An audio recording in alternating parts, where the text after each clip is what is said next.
Yeah. Hey. Woo. Wow. Let's go. First Sky, Omaha in the morning. Untamed. In the morning. Let's go. Yeah. Wake up. Wake up, wake up, wake up, wake up, wake up, wake up, wake up, wake up, wake up, wake up, wake up. Wake up, wake up. Shout out to Sherman Wells. Wake up, wake up, wake up, wake Big up, churn, fool. wake up, wake up, wake up. You better wake up from this dream. Yep. Life is not what it seems. This Nope. ghost is not your reality. You better unplug or be a casualty. Cause the life that we lose in the drug and infusing is keeping us off from our greatness. We gotta spread the love and stop hating. Then rearrange these front pages. From murder and death to building our wealth. Removing itself. Milking the game till there's nothing left. And teaching my people to let itself. I'm crashing on competition. That's an interference with the mission. Man, we tired of listening, so we standing up. Unification amongst us. Wake up, wake up, wake up, wake up, wake up, wake up. Little sermon from Sherman. Good morning. Realize you're playing games with your mind. Playing games with your mind. Thank you for joining us this morning. Wednesday, November the 6th. Tired, boss. In the morning. Yeah. Tired, boss. Yeah, a little tired. Man. Yeah. How y'all doing? How we feeling? Here we are. Here we are. We have Yeah. a 7 o'clock hard start on the news, so we'd like to get in a little bit early here, 10 minutes early to say the hellos and how you doing Hello. with you, the First Sky fam. Oh, you can give us a little Lionel Richie. Go ahead, buddy. Hello. Is it me you're looking for? I can see it in your eyes. I can see it in your I smile. like the gesture there. I can see it in your eyes. You got it. Or it's either hand or Yeah. finger You to from the the 90s, so you know. Yeah. Ooh, Shirt open on the beach. All yeah.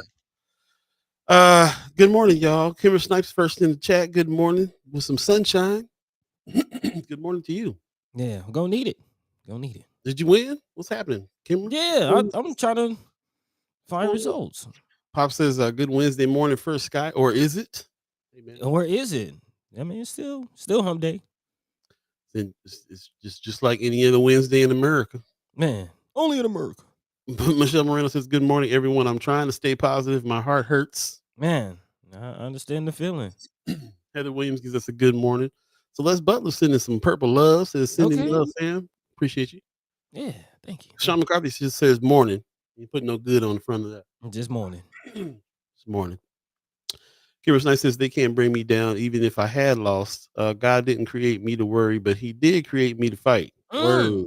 Come on with it. That might be the quote of the day already. That's come on with the sermon. We got the sermon from Sherman. Now we got the sermon from Kim. Sermon from Snipes. Marlon Harrison says, good morning, First Guy fam. Good morning. Heather Williams says, congratulations, Kimra. Yeah. Hey. School board. That's what's up. Yeah. Happy about that victory. Rome's Review says, so we're just going to act like no saw little Louisiana over the weekend. Louisiana. Oh, Louisiana. I like that. Yeah. Lil Wayne apparently in the disappointment of not making the Super Bowl. I mean, was he ever supposed to be? Was that ever offered? Not really. The decision was made. It's going to be Kendrick, although the Super Bowl is in New Orleans. I don't think it was ever. He was in the running in the first place. So it was no. But I guess the people were upset that was the case. But yeah, at any rate, yes, that did happen over the weekend, and yeah, some legendary hip hop moments went down. Hot Boys had a reunion. Oh man, okay. Yeah, I guess we gonna act like we never saw because I didn't see it. Yeah, that went down. Lil Wayne was crying. Oh man, Lil Weezy falling apart. Rick Fulton in the chat said one good thing from yesterday: the Wayne Linehan Public School ripoff failed big time. We'll definitely be talking about those results. Yep. Celeste Butler says, I choose to continue to live this day and every day that I have on this earth in love. Man, there you go. There you go. Yeah, man. Look, McKinney said it best. He was just like, listen, we got work to do. Whoever's in here. That part. He's still in this country. We can't put our faith in any one politician. Yeah, I don't feel like had Kamala won, I've been like, oh, everything is finally, everything is good. the Yeah, it would World have been a Series. Yeah, legendary moment, yeah. we already been through that with Obama. It was a legendary moment. Country And stayed then the same. that was it. Again, I'm about movements, not moments. We got to be moving in a certain Mm. direction. A lot of my Caucasian friends, a lot of white friends are saying, are talking about the way that poor white folks get fooled into voting for people that are not their Oh interests and so yeah, on. I think we're in a new day. I think ain't all nobody right, getting fooled no more. man. I think they know what they're doing. I do want to dive into that a little bit, maybe in the second hour. We'll dive into that a With little it. more detailed. Sean McCarthy says, I saw that Cameron won according to KETV, a glimmer of positivity from last night. Oh man, listen again. It's a lot to celebrate, man. It's a lot. We'll go over the elections, but yeah, there's some victories out there, y'all. Yeah, yep. Yeah, Marlon Harrison says, I got 3 hours of sleep. Yep. yeah, Rest of pretty much us. the same. Tired boss. Imagine Miller Jenkins says, Gluten Morgan, practicing my German. She might Okay, leaving the think country. about hitting it and holding it, getting Get up my, out of pass, here, get my passport up to date myself. man. Julie Princess says, we will keep fighting for equality and justice, There you go. like always. Regardless. Kimmer says, oh, yeah, so far I'm winning. Yeah, Yeah, the answers aren't here yet, all of them. So it would be great if we could have got up and been like, all the results are in. Here's the yeah. yeah, man. But Anthony Rogers, right? It's the genocide, stupid. Bill Clinton. Is that what he said? That's quite the quote. yeah, what's the Genocide, context for that stupid. one? Yeah, yeah. I'd like to hear that. But yeah, we will be talking about this. Unfortunately, there is no way to get around it. And it'll be something that we continue to talk about as well. So we're going to concentrate on a few other things. Some positives today. We got a special guest coming in, Jakeem Fox, who's just launched a new news source Yeah. based in North Omaha that is I'm very excited about and a part of. The Dreamland Report. We'll be talking about that. And yeah, man, we need more sources, more conversations, and they got some stuff. There's some stuff going on with this, so we'll definitely be talking about that because when it's all said and done, any progress that did get got made because we had some one on ones, so we had some conversations about the There you go. stuff. There you go. How many Conversation people? rules the nation. Yeah, yeah. How many people before we started the show was even active? You know what I'm saying? Like how many people did we get help get active and help get ourselves active and Mm-hmm. all the stuff surrounding what we're dealing with. So, at least we know. At least we know what's up. I'm definitely in a different mindset than I was even 5 years ago about where we're at. Oh yeah, same here. Same here. So, I came in with a lot of questions about the electoral college, and was very skeptical about even if the vote was real, if it, what I mean, if it mm, mattered. A lot of those things. I'm definitely a believer now in civic engagement, and yeah. Hopefully, we've helped some other people tip the scales. oh yeah, I didn't scroll down here. You guys are coming on in. Oh yeah, RG, yeah. The comments are going off. RG gives us a morning, y'all. Appreciate that. He says, and you gonna win, Kimmer. That's right. Mm-hmm. Also, Gonna win. yeah, yeah. Kimmer says I took off today. Still managed to end with a meeting on my calendar. Yeah, I hear that. Yep. Anthony Rogers right talking about the end of the Democratic Party. Was okay. Well, it was pretty bad. It was pretty bad. The electoral college as it stands now, not great. So Sean McCarthy says 2016. I took the day off of work after the election. Today I'm taking a shower, getting some coffee, and going back to work. Okay, learn the lesson there. Yeah. Hey, those bills still gonna come. But yeah, Hey, we'll come hey. double time now. Right. Yeah. Rick Fulton in the chat said, "Looks like Ashley Spivey won." Okay, I hope that's the case. I know that they were still counting. Yeah, We'll that race see. was pretty close. There's a new name in the chat, Tressa Michelle. She says, I feel so Okay. silly for having so much hope. Why did I allow myself to think that America would choose a brown woman over a rapist? But even bigger than that, even more than that, even if she did win, where would we be at? What kind of work would we still have to do? I mean, that's where I keep going to. It's easy to get caught up in the thing where you feel some hope that some things are going to change. It does feel like big change if that would have happened, if she would have made it, then it would have been a situation where we've been in a legendary moment. But legendary moments don't always mean that anything's going to change. If Man, there's incremental change, maybe. So We're gonna go ahead and get started though. We can see we can go all day long with this. Clarice Jackson in the chat giving us a good morning. Appreciate you. Hey, Yeah, we kind of came in a little early before 7 o'clock just to get the hellos and how you doings out of the way with the fam, and just feel what we're feeling. So we appreciate everybody that's joined us for that. And now it's time to start a fresh edition of First Sky Omaha in the morning. in the morning. Happening now. Hey.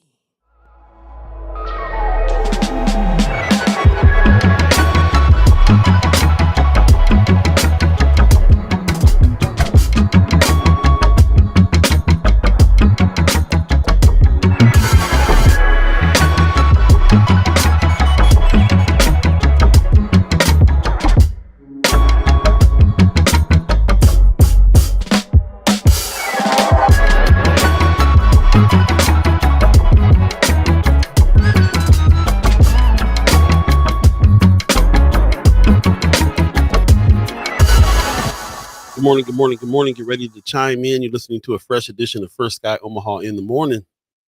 In the morning. My name is Paul B. He's Buddy to God. And we're Hey. here speaking with you, the chat chimers, first and foremost, the ones that are chiming into the chat and using their voice and bringing some added questions and comments and information to the chat. This is the kind of chat that we do not just go off like trolls do in other chats. This is a very highly intelligent chat that adds to the conversation. And we call you guys our co hosts, and we really appreciate you. That's why we named you Chat Chimers. You got a special club Yeah. name for being Fam. able to come in here. So we appreciate everybody that has done that. Appreciate all the ghost listeners as well, people that are not chiming into the chat but still stay up with us and spread the word.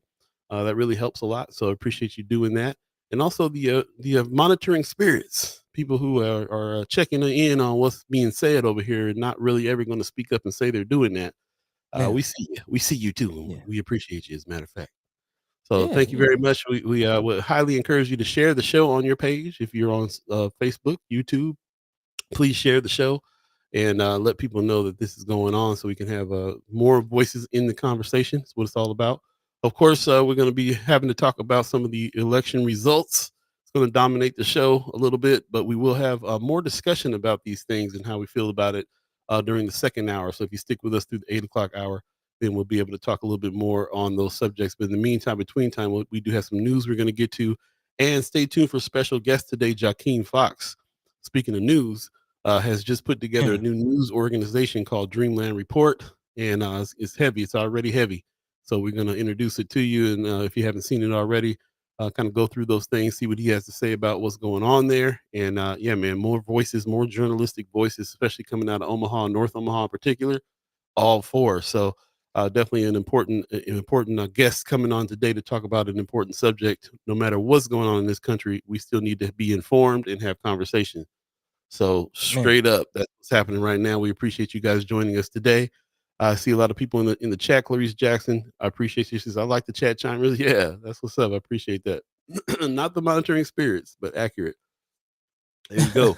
I see people talking about chat chimers that we saw out at the polls yesterday. Everybody doing their civic duty. Appreciate Yeah. that very much. Yeah, we'll Yeah. get into it. We'll get into it. But in the meantime, between time, how you feeling over there, buddy? How you doing? Man, I'm feeling good. Feeling good. Yeah. Feeling like there's still work to be done, but that doesn't change. That doesn't change. There's always gonna be work to be done. And yeah, let's go ahead and get this thing rolling. Of course, we like to start off with our community shout outs and updates and headlines. Again, things that might not make your mainstream affiliate news headlines, your CBS, NBC affiliates out there, but something that's still important to us, something that still matters to us. And definitely want to acknowledge and start off with something that we've been paying attention to over the years and something I want to continue to pay attention to, especially why everybody's heavy on the election. We're still having a housing battle out there. Again, tenants are still putting up the fight, and Paul Philman is still right there locking step with the Omaha tenants. Big shout out to Paul Philman, White Paul as we call him around here. Again, he's still pushing forward. If you don't remember, there's been a fight going on about the conditions of the Omaha Housing Authority towers. Again, a lot of tenants still fighting. A lot of tenants still dealing with those conditions, dealing with unsanitary, unsafe conditions. And Paul Philman is again working to have their voices heard. As you see, there's a number there if you want to report bed bugs or if you have any other things that you yourself want to report. If you have some loved ones that live in any of the Omaha Housing Authority towers, Again, call his number, reach out, tap in with him because he is again pulling that information together and continuing the fight, man. We still have the Fight the Tower shirts available. Shout out to brother Hassani Lee. We'll have to again connect with him pretty soon. But yeah, the funds, portion of the funds from those Fight the Towers tees, again, that we have available, goes to continuing this fight. There's, court costs and man, there's a lot, a lot of things that come with it. People having to take off work or to go to court and things like that. And again, those funds go a long way with helping that fight and helping those people, man, who are struggling, stuck in those situations. So shout out to Paul Philman. Shout out to Big Sherman Wells, and everybody that's a part of this fight. Just reminding you that it continues. So again, big shout out to those pushing the mantle forward. Speaking of pushing the mantle forward, shout out to all the chat chimers out there doing their civic duty. Again, apparently there was some First Sky Omaha tees sighted at the polls yesterday. So yeah, big shout out to all the chat chimers, not only again getting out and doing their civic duty, but also representing First Sky Omaha in the process. Yeah, we appreciate that. We appreciate that.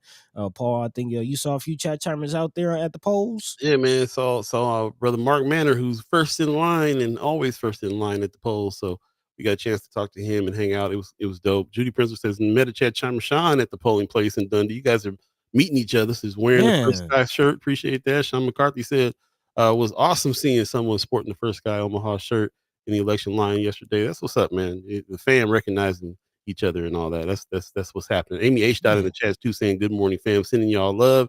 Amy H. Hey. Dot was our Chad Chimer profile in the newsletter just recently. Yeah, So yeah, yeah, yeah. so send her some love as well. Appreciate you coming in today.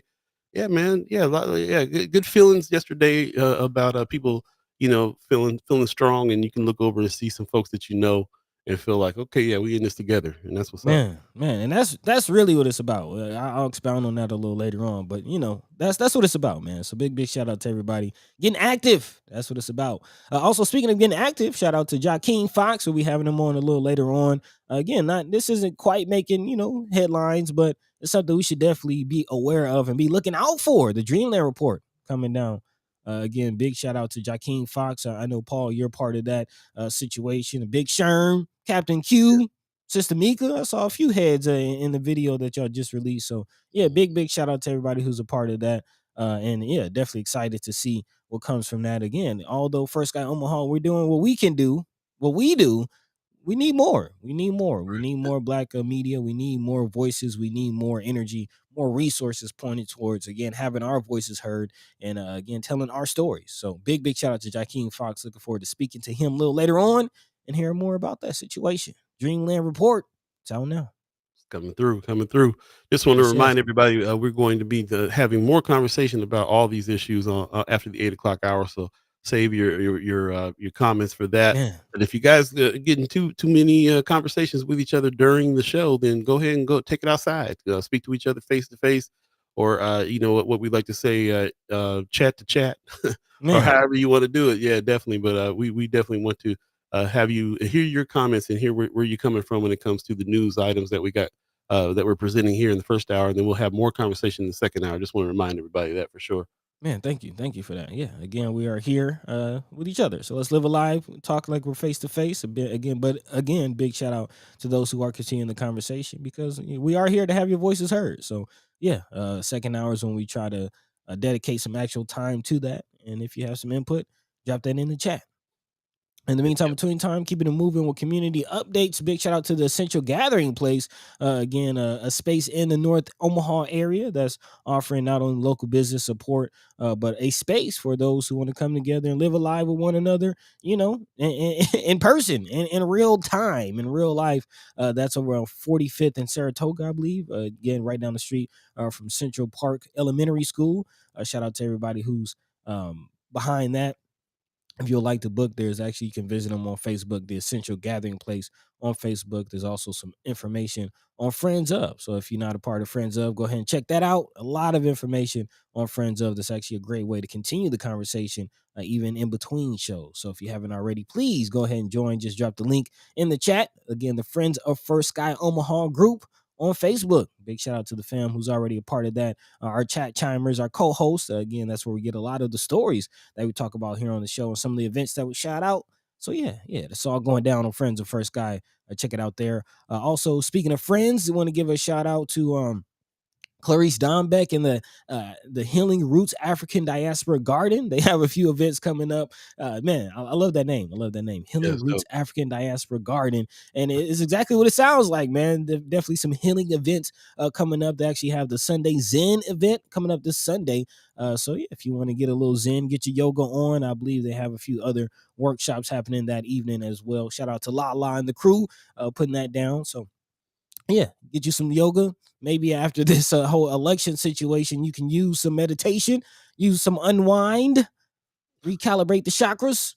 Yeah, use some travel elsewhere. yeah. that too, man. So it's going down this Sunday. Shout out to them, and then also coming out of the Healing Roots African Diaspora Garden. Apparently, there's a Chow Chow event. I'll be honest, I'm not sure what Chow Chow is. I don't know what it is, but yeah, let Miss Erica Felt tell it. It's like gold.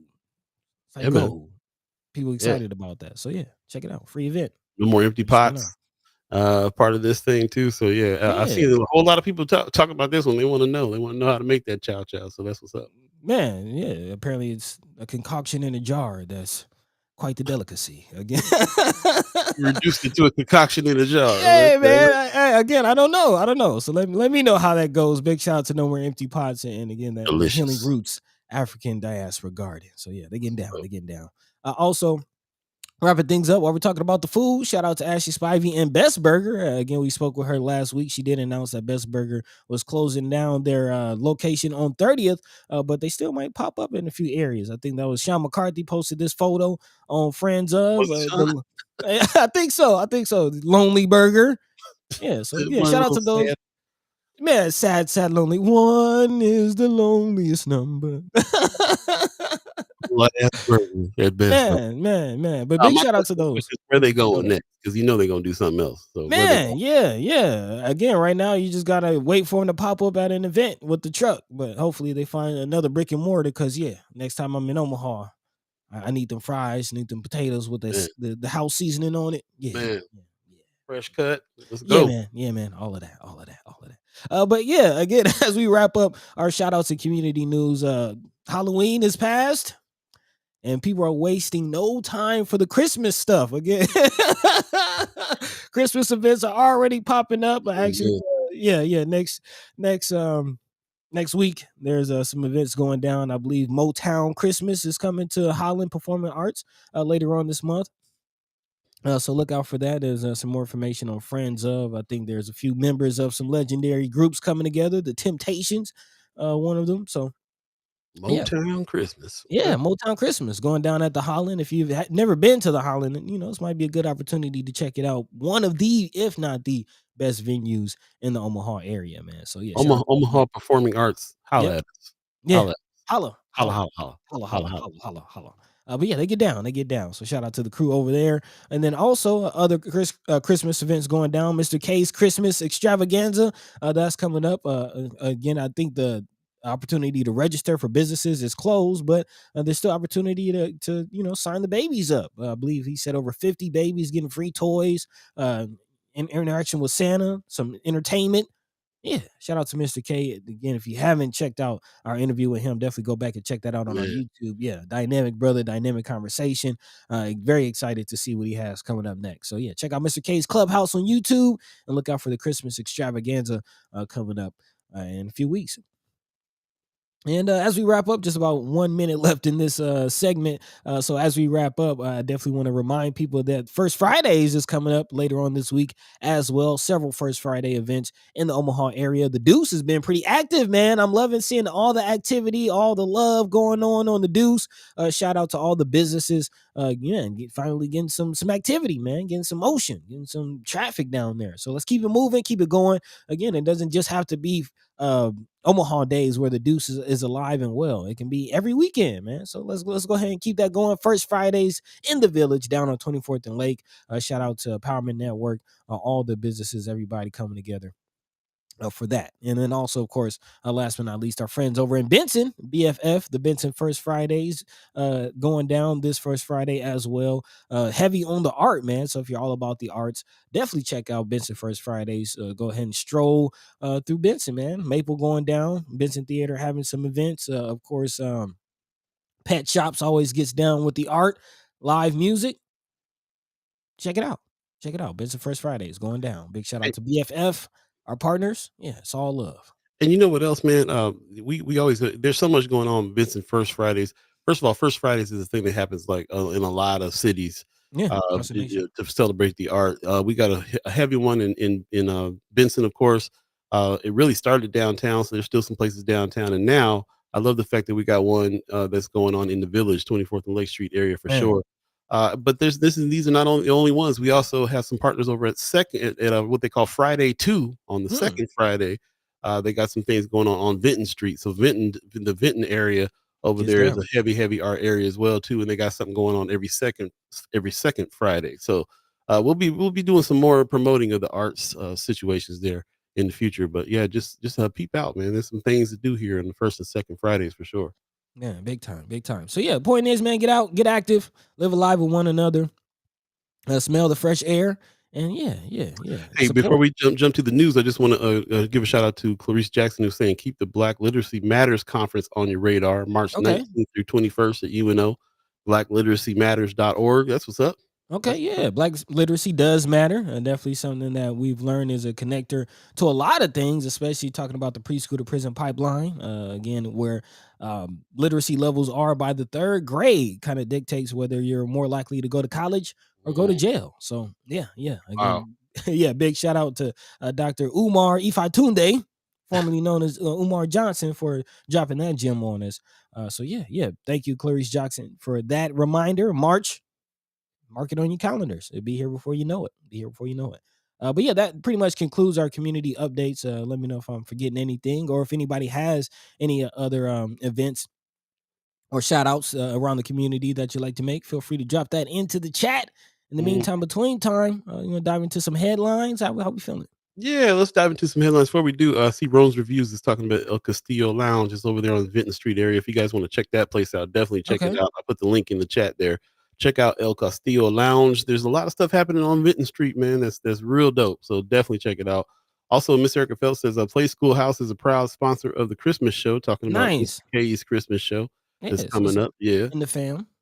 all in the fam. Shout out to Mr. K, man, doing big things, and I concur with Buddy. If you missed this interview, it's probably one of my favorite ones of the year. So, Man, yeah, definitely check out the interview on YouTube. Like and subscribe while you're over there as well, because it is a very you talking about uplifting, upbuilding man, interview. You get some hope about what's going on and how the babies are getting taken care of by members of our community, young people with the veracity to really take care of the kids, man. And I'm all for it. So, man. Yeah, shout out to so Mr. K. Get down, getting down, getting down. Pops is talking about the chow chow. He says my grandmother used to make it. I did not. Do I Mm, remember this? I don't know. She said it was a delicious pickled side dish that tastes great with beans and other soul food. Yeah, man. okay.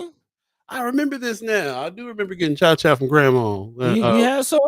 Yeah, my dad's mom used to make it as well. So I remember that. I remember having some of that. I think my aunt Gail does too. Yeah, man. For now, the chow chow's coming back now to me. Okay. Apparently, Miss Erica Phelps, she had a she shared a story on Friends of her mom used to get some and wouldn't share it. So Must be good. Can't you don't give it to your kids? yeah. Can't even give it to the babies. Can't even give it to the babies. So yeah. Shout out to again African Roots Healing or Healing African Roots Healing Diaspora. No, Healing Roots African Diaspora Garden. There we go. There you Had to go. get it right. Had to get it What's right. up? So yeah. Shout out. But yes, today's top headlines. Again, diving into the news that concludes our community headlines, and I want to pivot into some things that are making the mainstream news headlines. And of course, as you know, election results is pretty much dominating all of that.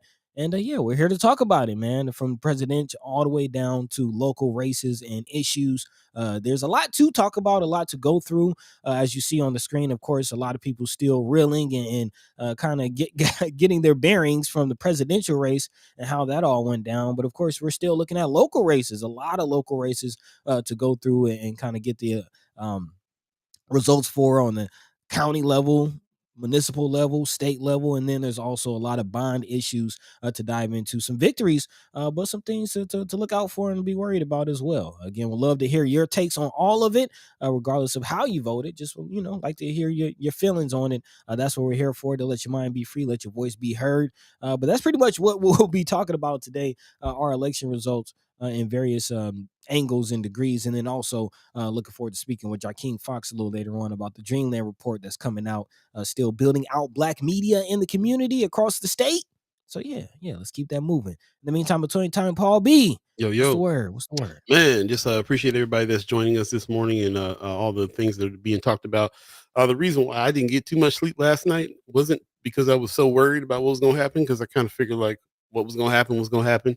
Mhm. But it was all the messages that I was getting from people who were already starting the blame game and all the things that Really? goes down. Yeah, I kind of woke up this morning like, I'm going to make sure that we put forth on this show. It doesn't matter what went down. It went down. It went down. Okay, yeah, take your breath and whatever about it. But like Senator McKinney said once on the show, it doesn't matter who's in there. You don't put your faith in any one politician. We got work to do. Yeah. We still got things we got to do, and nothing has changed from yesterday and today. We can all take a moment. I mean, the stress levels were high, and it makes sense. And we kind of go into this mode of blaming, blaming our neighbors. You know what I'm saying? Why didn't who did you vote for? And everybody kind of going on each other because of everybody feeling that disappointment. It's kind of the first thing you do, but it wasn't no one neighbor of yours that made the outcome be what it is. We live in a country that wanted this. I said a little earlier before the show started that I got a lot of white friends that feel like this. There's a situation going on. The Southern, what they used to call that, the Southern strategy, where they were Mhm. kind of fooling poor white folks into voting against their best interests. Yeah. I don't think that strategy is happening anymore. I think it's evolved. I think that people know what they're doing, and they're doing it, and it's not they're being fooled. They You want to keep the country a certain way. This is very purposeful. Mm. Now I feel that way, especially now living in Nebraska. It's very purposeful.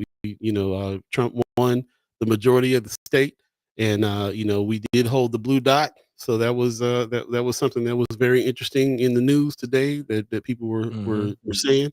But yeah, man, I want to, us here, we want to have a discussion about like what things we can do. What can we do next? What's the solutions here for what needs to be done? What do these things mean? Definitely talk about.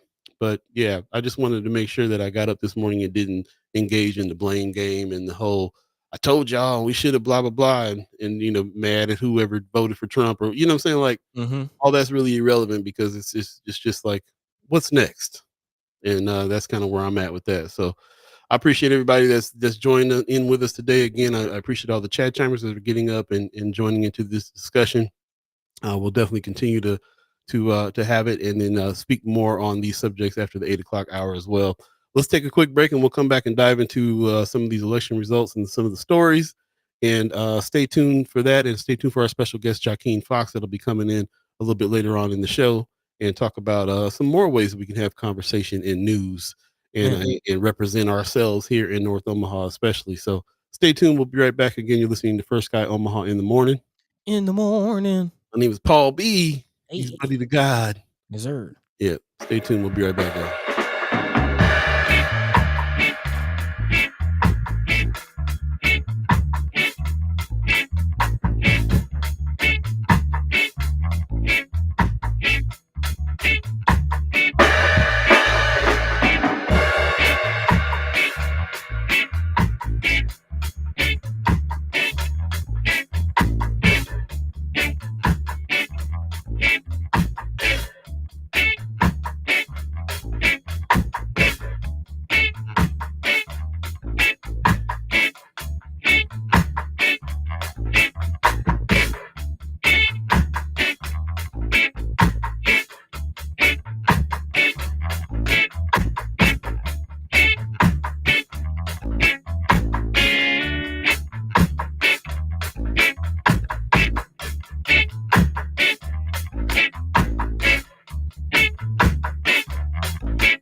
Hey, welcome back, welcome back, welcome back. First Sky Omaha Radio, First Sky Omaha in the morning. In the morning, I'm feeling like getting right near the beach man, today. right near the beach. You need What a vacation, man? I do. After all this, like Kimmer says, I feel the same way, Kimmer. I hear what you're saying. It's just I'm always a solutions person, but still feel there are conversations that need to be held.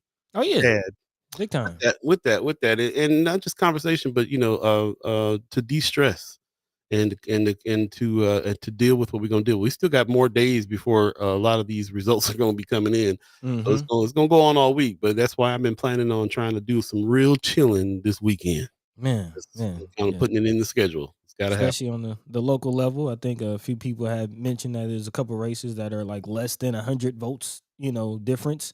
So yeah, there's definitely going to be some more counting. But kind of like to start off today's show with the big news. Of course, everybody's looking at the presidential race, and I will say that that race seems so decisive that I'm pretty much sure that we got the result. That it is what it is, man. Yeah. Yeah. 270 electoral votes needed. I think he has 277. She's got Yep. 223 or something like that. So Yep. yeah, 224. Yeah. So Trump is the president. I mean, that's just again. that's right. Again, which I feel like I'm not necessarily happy or sad about it. Like, the feeling is kind of life goes on. We still got work to do. Um, but I will say that I felt like I feel more at ease that it played out this way because I feel like if it Mm, was a close race, then we would have had some insurrection January 6th mm, type energy going on. If it was a close race, either way, then if there's a close margin of error, then people can point to election fraud and all of these things that's going on that people can point to. But the fact that it was a decisive race, kind of feels like okay, she lost. You know what I mean? Like there's no wiggle room. There's no she lost. So let's what do we do now is kind of the conversation. Um, and what do we do now for me is the biggest thing, mhm, and what's jumping out is the record number of votes that came out. mm, Again, it seems like a lot of precincts had higher than expected voter turnout. A lot of precincts had higher record number turnouts. Early voting was, record numbers, not just in Nebraska, but several states across the nation. And that's a good sign. That's really the biggest hope for me is for the people to get civically engaged and to stop relying on politicians regardless of party dynamics, regardless of who they are, what they believe in. Stop believing that the politicians are going to stop allowing them to run everything. That's essentially, you know what I mean? Like that's what I want to see out of this is for the people to get more civically engaged, the people to recognize the power that they have, and the people to exercise that power, regardless of who's in power, who we vote in. They're going to do what they want to do unless the people hold them accountable and the people exercise their rights and their voice and their freedoms. So that's kind of more what I'm looking out for. mm. And yeah, that's where the work should go is for us to continue to organize, continue to build on people power, continue to register some of those returning citizens, continue to again get the people to believe in themselves. Nothing's going to change until the people themselves can believe they can change it. And you keep on saying the people, and now today I'm kind of feeling a little bit like there's a different connotation to that now. Yes. Pops in the chat says, "I agree, Paul. This is a new America decided by the majority." And so, when I agree. I feel like we keep on saying the people this, the people that. People need to organize. The people also include everybody else in this country that has organized and put Trump in office. Those are also, you know what I'm saying. So Hmm. so now I want to clarify when we talk about the people, we talking about the people that we're trying to organize to do a certain thing.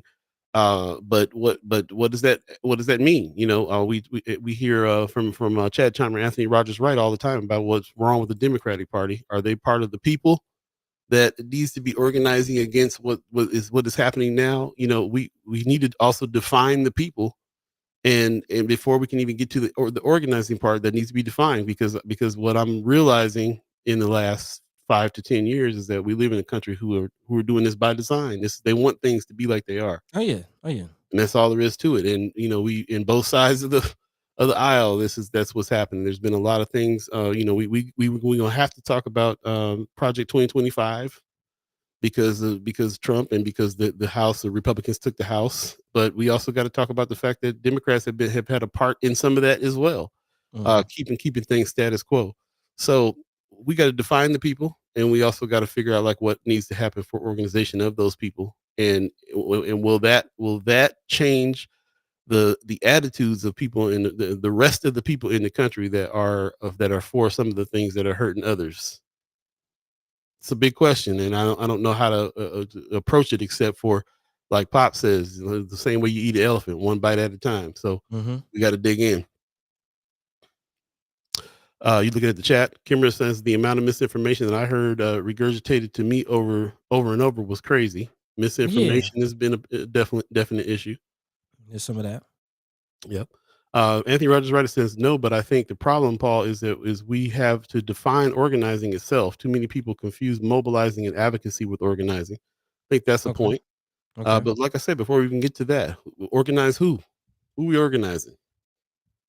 Yeah, Miss Erica Felt in the chat earlier was talking about some folks that the arguments that go on even in the chat, and people that are blocking each other in the chat because they can't come to a consensus. So even within this situation, who are the people that need to be organized to do what? Can we get together? This whole show is built so we can get together and have similar thought processes on what needs to happen here. But what happens if there's people that we how who do we agree with? Who do we not agree with? Does agreement have to happen in order for organization it has to happen?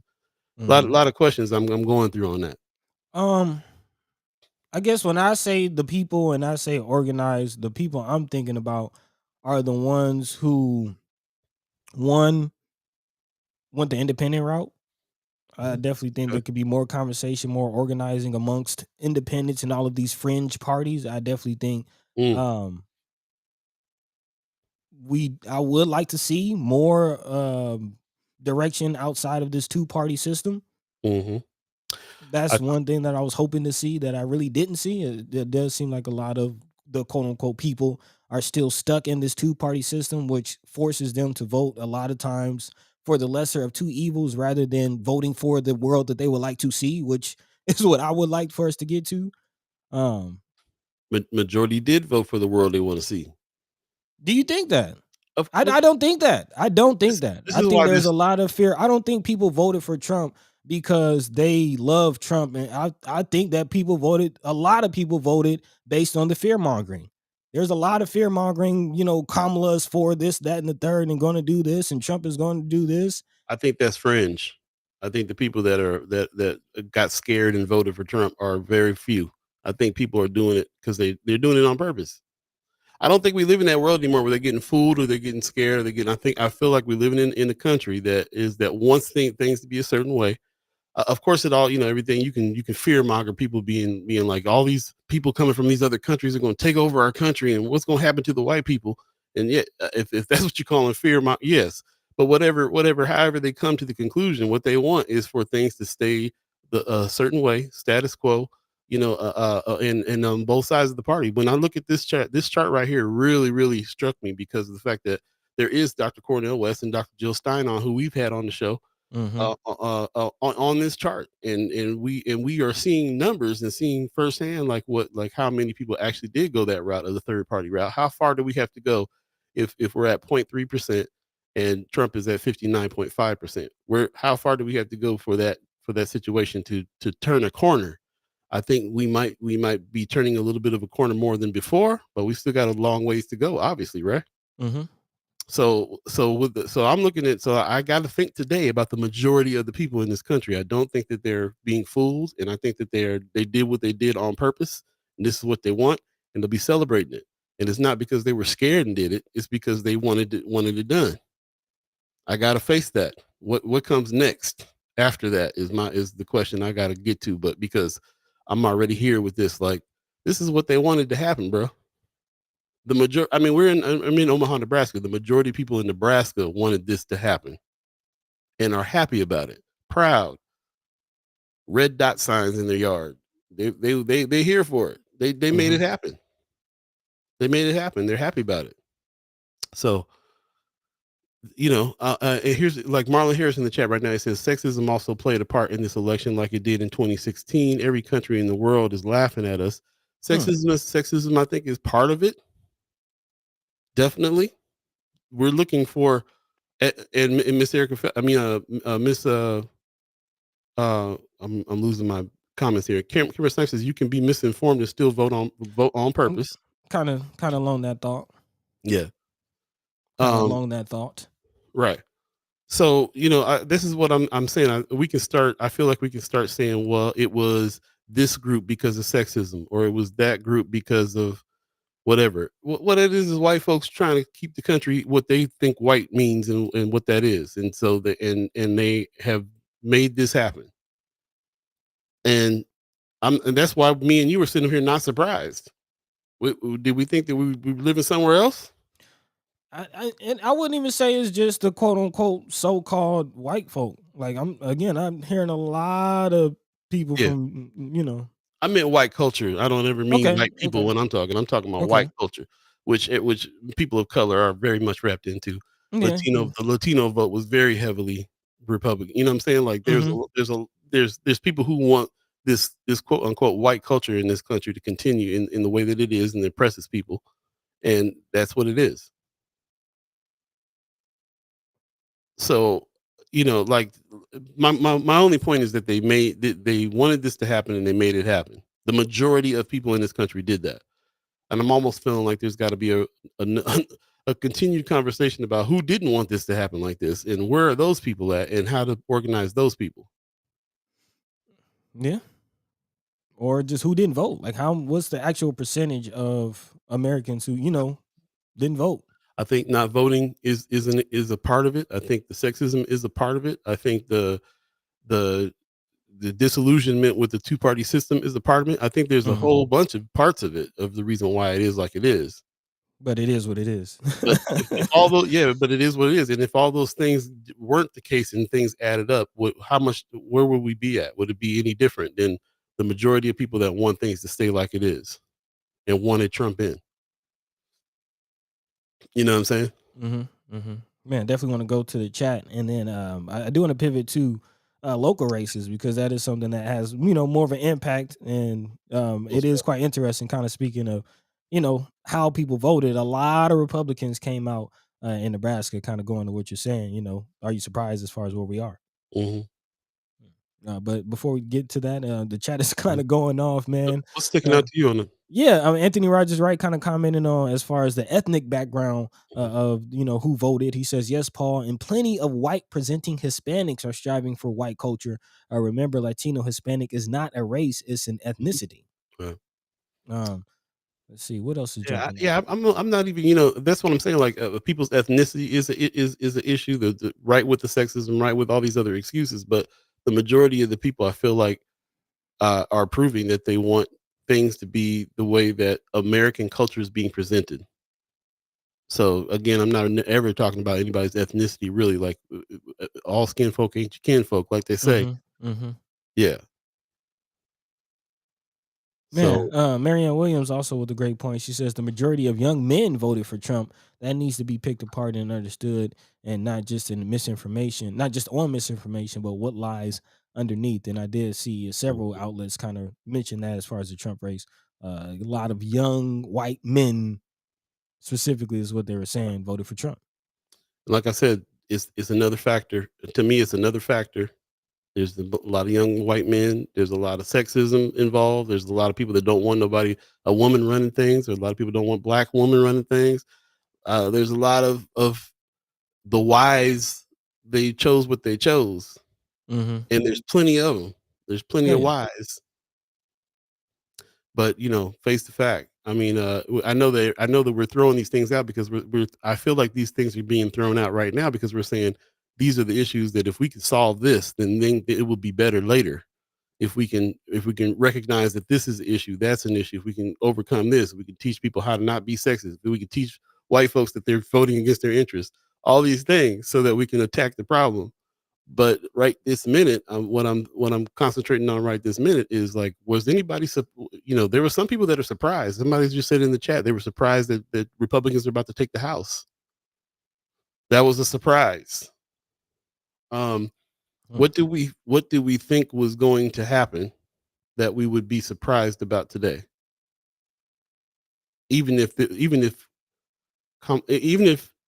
went the other way, where would we be at in this country right this minute anyway? The same place we were at last week when last week we talked about what we need to be doing, how we need to be organizing, how we need to be doing for self, how we need to fix things within our own situation. All the things that there's nothing changed from yesterday and today because except for we got reminded that we still live in this country that wants things to be this way. The majority of the people want things to be this way. Yeah, and I mean, and also, taking in just the reality that the presidential race doesn't have nearly as big an impact on our day to day lives as the Right. local races, which I do want to, get to kind of spend a little more time on that. Yeah. But reasonably so, and keep those comments coming in. Would definitely love to see and hear how you feel about this presidential race. And it is quite interesting that looking at the national level, it was evident how important Nebraska was in all of this. Mhm. Several areas, of course, the blue dot situation on the presidential level, and Kamala did take the blue dot, so that remained, but apparently wasn't enough for her to secure the victory. But one also thing that I'm looking at that impacted on the national level that played out, and this is a race we didn't really spend a lot of time talking about, the Deb Fisher Dan Osborne race. Mhm. But I did find it interesting that was the race ultimately that gave Republicans control of the Senate on the national level. Mhm. So yeah, again, very interesting how the local races impacted the national level. But again, as I just mentioned, Deb Fisher did win that race. Of course, there was also um, a concession from Preston Love Jr. last night. Pete Ricketts won. Again, I mentioned a lot of Republicans won really down the ballot. But I will say there is things to celebrate as far as the local races. Of course, Senator Terrell McKinney, um, pretty excited. It looks like he will Mm. be making his return back to Lincoln. So Word. looking forward to hearing that. Of course, there was the write-in situation with brother Ernie Chambers, and again he tried to bow out of the race, but apparently there were some people who still wanted to vote for him, and he allowed himself to be a write-in. But yeah, it looks like a brother McKinney will be making his way, put some respect on his name, back to Lincoln. Excited about that. Also, there was a mention earlier about the Ashley Spivey race, which is something that we should continue to keep a close eye on, because that race very close, very close. Less than 100 votes right now is the separation. I believe actually somebody said like less than 50 votes, like Wow. 40 something votes is really the difference in that District 13 race. So we'll continue to look out for that as okay. But Brother Anthony Rogers is right. Thank you in the chat. He says 41 votes. 41 votes. So, on the national level, you could see how the presidential race was so decisive. Like but these local races, 41 votes. 41 votes. That's basically enough people on this show to swing that race. Very true. So again, the Interesting. emphasis on Interesting. local races. Go ahead. Right. It's we're at that point now. While these races are going on and after they end, to see like who's behind the push. Where we can go with that. What people get swayed by who it is that they need to be voting for or not voting for. And what does it mean as far as like who's behind who and how is that person adding to the situation that we're in right now, especially in this state. Ashley Spivey would be a great candidate to represent that particular district. And as far as I'm personally concerned, the other candidate is not. So what does that mean that candidate is winning or even by the 41 votes? Very close, and we can hope and we can keep on figuring it. There's nothing we can do about it now. We just got to just wait for the things to be counted. Hmm. So yeah, that's where we're at now. We just gotta hope that happens. So, but we also got to think about like what we did before before all this happened, before the election happened. What do we do to sway and help or talk to people about it? Who do we back? I mean, Man. all these questions are going to be what we go through this week for real. Yeah, because again, a lot of those races are still coming in. And Miss Erica Felt actually saying they haven't even counted me and Boogie's votes yet. Ballots dropped off Monday and Tuesday don't get counted until Friday. So there's still some results rolling in. And she says that the Ashley Spivey race, District 13, is her district. So we have at least at least 2 votes that still have not been counted in that very, very close race. So we're still looking out for that. Also, Black Dynamite in the chat asking, "What about Miss Yarborough?" I'll be honest, I have not seen the results for her race. Yeah. There's still a lot of races that I'm not seeing results for, and I've looked on Nebraska's election commission, the state Secretary of State website. I looked on the Douglas County website. If anybody has a link to those results, I've not been able to find them. I have not. I don't think that I didn't find them. I don't think the results are in quite yet either. Remember, this is the day after the election. We're going. It's Right, going to be right, days right. before we get any kind of definitive counts. On It'll be the everything. end of the week. Yeah. Yeah, yeah.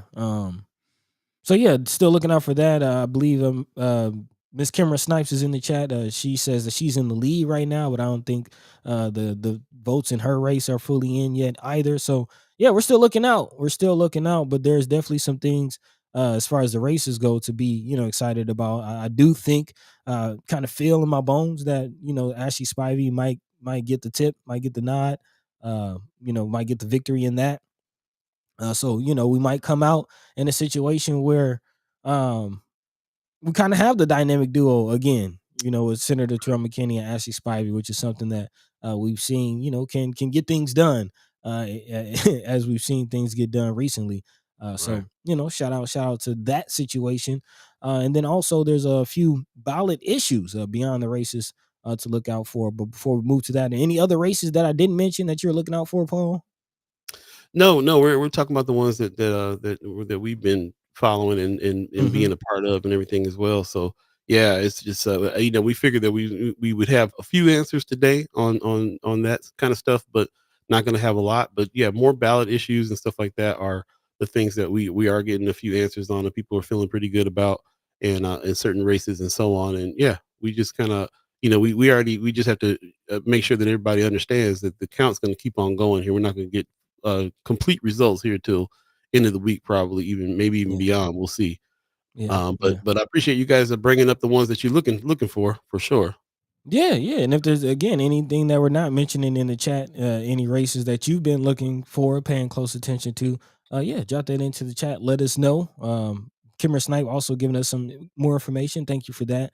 As far as Sister Yarborough, she says you won't see it because they're not going to show her name. It just shows right in Mm. for Sister Jaquelia Yarborough. So still looking out for that race. Also, she says as far as her race, she says all the precinct of my school district or school board race have been counted based on the map. The last I checked, I had a 29% lead. Okay, nice, nice. Oh, Yeah, I'm loving that. The sound of that. got Let that us know where you presidential checking. view. Yeah, where you looking at? Where's that information? Because again, I had a little trouble finding that. They not giving your race no love, Cameron. What's up with that? Mm. Yeah. I mean, it's a presidential election season. They're gonna be concentrating on some other stuff. Nikki Beamer Pop. I'm not even familiar with that name. What give us some more Yeah, information on there. You know any of the results there? We'll yeah. see. I'm not sure what that is, or who that is. What race is that? What district? Let us know. Hmm. Appreciate that. I just got word from Jakeem Fox just to jump in here real quick Mm-hmm. on the news discussion. He's not going to be able to make it this morning, so something came up and he can't come through. So we'll talk a little bit later on about what's going on with the Dreamland report, and then we'll reschedule him for another time. So this gives us the opportunity to kind of go through some more of these results and talk about how we feel about them, especially after the 8 o'clock hour as well. So yeah, we appreciate everybody who is joining us today. And a lot of people hit me last night saying that this is going to be, they were looking forward to this so we can have just kind of a calm discussion and kind of regroup together and encourage each other to keep rolling and Yeah. to talk about some of the race, the results that we do have. So yeah, appreciate you guys coming on in this morning. Let us know how you feel. We'll definitely continue this conversation. Buddy, did you want to continue with the ballot initiatives, or how you feeling right now? I actually kind of want to take a quick break. Yeah.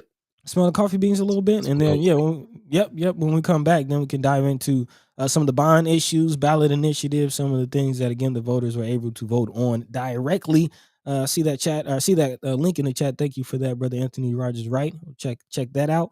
But in the meantime, between time, yeah, let's go ahead and smell the drunk ship and keep it moving. Keep it There moving. you First guy go. Omaha, Paul B, take it away. Yep. Stay tuned. First guy Omaha in the morning. In the morning. All B, buddy the God. Be right back. We do not intend to play the role that the Jews play.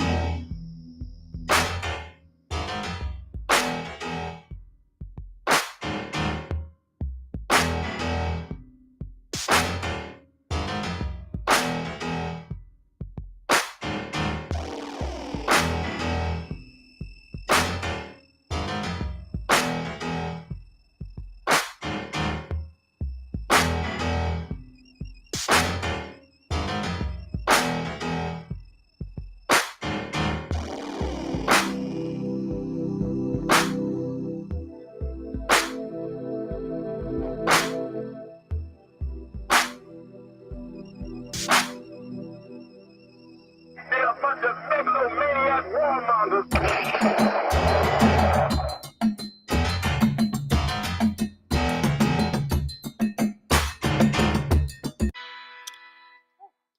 Don't know how that happened. Fat finger something. Welcome back. First guy Omaha Radio. First guy Omaha in the morning. I was getting my In the morning. African dance on for a second there, and then fat finger something. That's how it is. It's going down. Man. Roscoe Wallace in the chat, man, saying congratulations, Senator, brother Senator. Yeah, man. Shout out to Senator Terrell McKinney. Can't wait to speak to him coming up here on next show on Monday.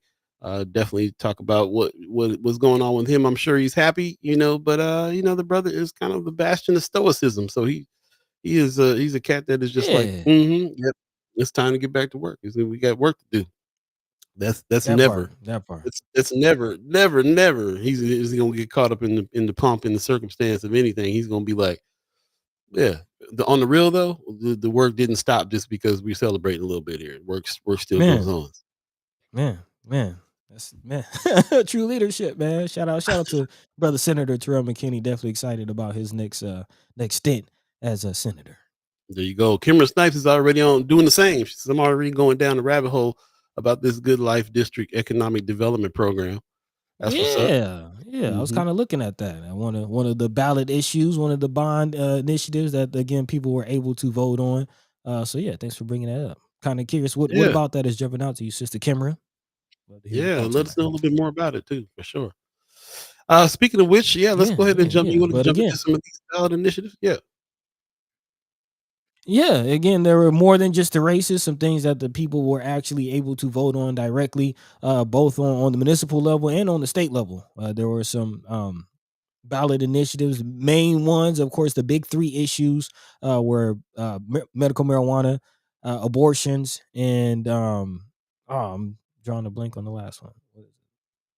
What is it? The school vouchers, abortions. Thank you. School vouchers and paid sick leave. That was an issue as well. But kind of the big news, I think a lot of people will consider a victory is that people did vote in legal marijuana, as far as medical marijuana making its way. Some of the regulations also making its way to Nebraska. Again, that's not necessarily recreational, but it's a step in that direction. Something that seems like the people have been fighting for and asking for quite some time. As I mentioned last episode, that actually did pass in the state. The people did vote for it. Can you hear me? Am I freezing? Oh, okay. No, you good. Okay.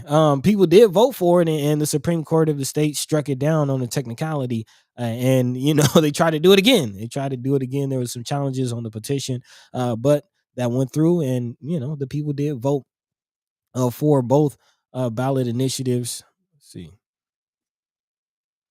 The initiative measure 438, which is again Nebraska Medical Cannabis Regulation Act, which is definitely something we talked to Senator McKinney about on Monday, as far as the regulation of not only medical cannabis, but some of the other substances and synthetics and some of the other things that are being sold in already in the local areas. Then also initiative measure 437, which is the Nebraska Medical Cannabis Patient Protection Act, which again allows protections for a statute that makes penalties inapplicable under state and local law for the use, possession, and acquisition of an allowable amount, which is actually up to 5 ounces of cannabis for medical purposes by a qualified patient with a written recommendation from a healthcare practitioner. So again, those good old green cards you can get in Nebraska now. That is a law. Again, we'll see, how long that stands, or if there will be some challenges, more challenges from the Secretary of State, who's shown that they're quite against that.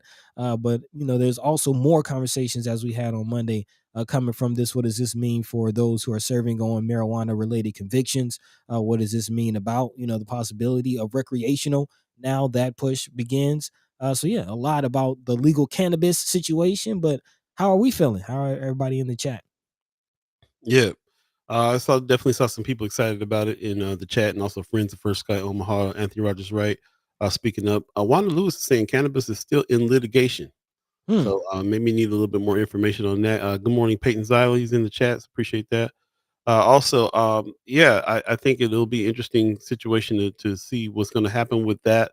Again, when we had Senator Terrell McKinney on Monday, he talked a lot about that there's more nuanced conversation here that has to be had about medical marijuana, all kinds of different things to have to talk about, including what's going to happen with incarcerated or formerly incarcerated brothers and sisters that need some justice if this law changes as far as their convictions are concerned, but also just not only speaking about this situation in economic terms, but understanding what the reasons are behind people wanting what they want. Also, Anthony Rogers Wright has a great point here, right here, where he says, and that's why we have to dig into the full election. Nebraskans do want working class initiatives, paid sick leave, marijuana, and repealing school choice, won by larger margins than any of the candidates for federal office. Mm-hmm. I think it's a great point, a valid point that when we talk about what the people want around here, it seems sometimes to be different than what is being pushed by the people's representatives. But this one is something that I feel like is powerful enough to make a difference, make a change out here that you wouldn't really expect. Mm. As far as Nebraska is concerned. So that's where I stand on that. Tony Johnson in the chat is saying Is this? medical cannabis going to help white Nebraskans get better and richer. No emphasis on marginalized communities. Like I say, we talk about all these kind of uh, sh- uh, what is it, 50 Shades of Green, and all these different Mm-hmm, spots mm-hmm. that are popping up already selling stuff already. The infrastructure being built for people to make big money if this thing if we ever get to the point where like recreational passes. But it's also interesting to me too to see like this green card thing you're talking about, the medical thing. I remember that 20 years ago in Cali. You know what I'm saying? Yeah. Like they just now getting to the green to the medical card. All right, maybe by 2050 they'll have recreational going on around here. We'll I see. don't know. We'll see. But the people, they're all for it. So yeah, if the will of the people plays out, then we will see things going in that direction.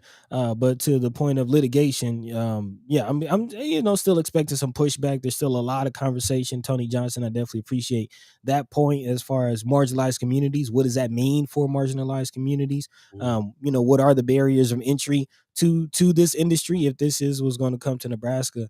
We do know that there's a lot of regulation, there's a lot of licensure, there's a lot that comes along with getting into this industry, and for it to have the impact that a lot of people feel like it could have. Those conversations are now open. So here we are with that. Here we are with that. Moving along, other ballot initiatives. A few actually. Chat chimers also mentioned school choice, which was repealed. That is something that I guess some people would consider a victory. There is a lot of chat chimers actually. Let's be honest, that seem to be against this. A lot of people feeling like they did not want to see funds directed towards private schools and scholarships and things like that. But again, where does that leave us? That leaves a conversation of how do we fix public schools, because all of those issues that have been pointed out by Senator McKinney, Senator Wayne, as to why they supported this referendum, or necessarily why they supported the school choice bill, is because public schools are broken. That is something that we have been talking about. A lot of people calling for, the likes of Ricky Smith and other board members to answer questions. that's the conversation that has to be had. Where does that leave public schools? Where does that leave education in general? And what's next for education? Not just in Nebraska, but OPS in Omaha, in our backyard. What does that mean for the future? Those are all questions I don't have answers for right now, but definitely things that we need to be talking about and considering moving forward. Paul, you surprised that this was repealed? Not really. Getting kind of the sense of what people have been saying and thinking about it. Thanks to this show, thanks to people talking to me outside of the show, I'm not very surprised it got repealed. I'm not very concerned about it too much either. Like Maggie Miller Jenkins is saying, we now need accountability of the public dollars we are spending on public schools. Mm-hmm. I mean, I'd like to go back to concentrating on that, and at least until we can get to a situation where we do have some other options, because that's the thing to me. They're doing all this pushing for vouchers and stuff like that, but like I'd be all for figuring readdressing that question once there were some options. Where can you take your kids besides public schools? If there's some private schools that you can too, but like we need more choices on that kind of stuff. More choices on private schools, places that we feel like our kids might be able to thrive. We talk about like Mandela School all the time, and that's only one. And they're not even what I'm saying. So like Mm-hmm. I feel like, who would be getting the money from these vouchers? Who would be getting paid? Who would be benefiting if the vouchers were happening now? I just felt like there was so much not addressed yet that it kind of didn't matter either way, and I kind of felt like it was going to lean this way to where it was going to be something that was rejected. There was just too many people out protesting it, out not wanting this to happen, feeling like we Mm-hmm. should shift our focus on public schools where most of the problem is at. So that's kind of what I felt about it. Yeah, yeah. I definitely are with you on the options. This is very again one of the more nuanced conversations that we've been having as far as school choice. And the both can be true as far as the need to invest and build up public schools, and also the need to have options. Let's just be honest on what it is, man. Again, my children go to a charter school. Took them out of public school, and I'm all for it. I feel, as a parent, feel more encouraged and more involved in their schooling and in their education. But that's just me. That's just me. So, everybody deserves an option in those choices. But what does that look like? So yeah, there are a lot more conversations to be had on that, and we'll continue to have those conversations as we move forward on with the show. Couple things just to mention too. Now that we're in the 8 o'clock hour, by the way, we're 2 minutes into the second hour of First Sky Omaha in the morning. In the morning. And I appreciate you guys hanging with us. We'll definitely, this is kind of the discussion show. For those Yeah, of you man. that were waiting on Brother Jakeem Fox, he just hit us and said he can't make it. So we won't be speaking to him today, but we will talk a little bit more about his endeavor, the Dreamland report that just launched, and another news source for us, based out of North Omaha, man, serving the Man. Black community in a big way. So we'll talk about that. I'm part of that situation that's happening there, so we'll definitely talk more about it, and more about these results, more about a lot of the things you guys are talking about. As a matter of fact, I was going to jump to Marianne Williams that was saying, we've been told, excuse me, that Trump will eliminate public schools, and Nebraska has eliminated a way for people to get into a private school. So, speaking on this subject of the vouchers, this is something that is a concern.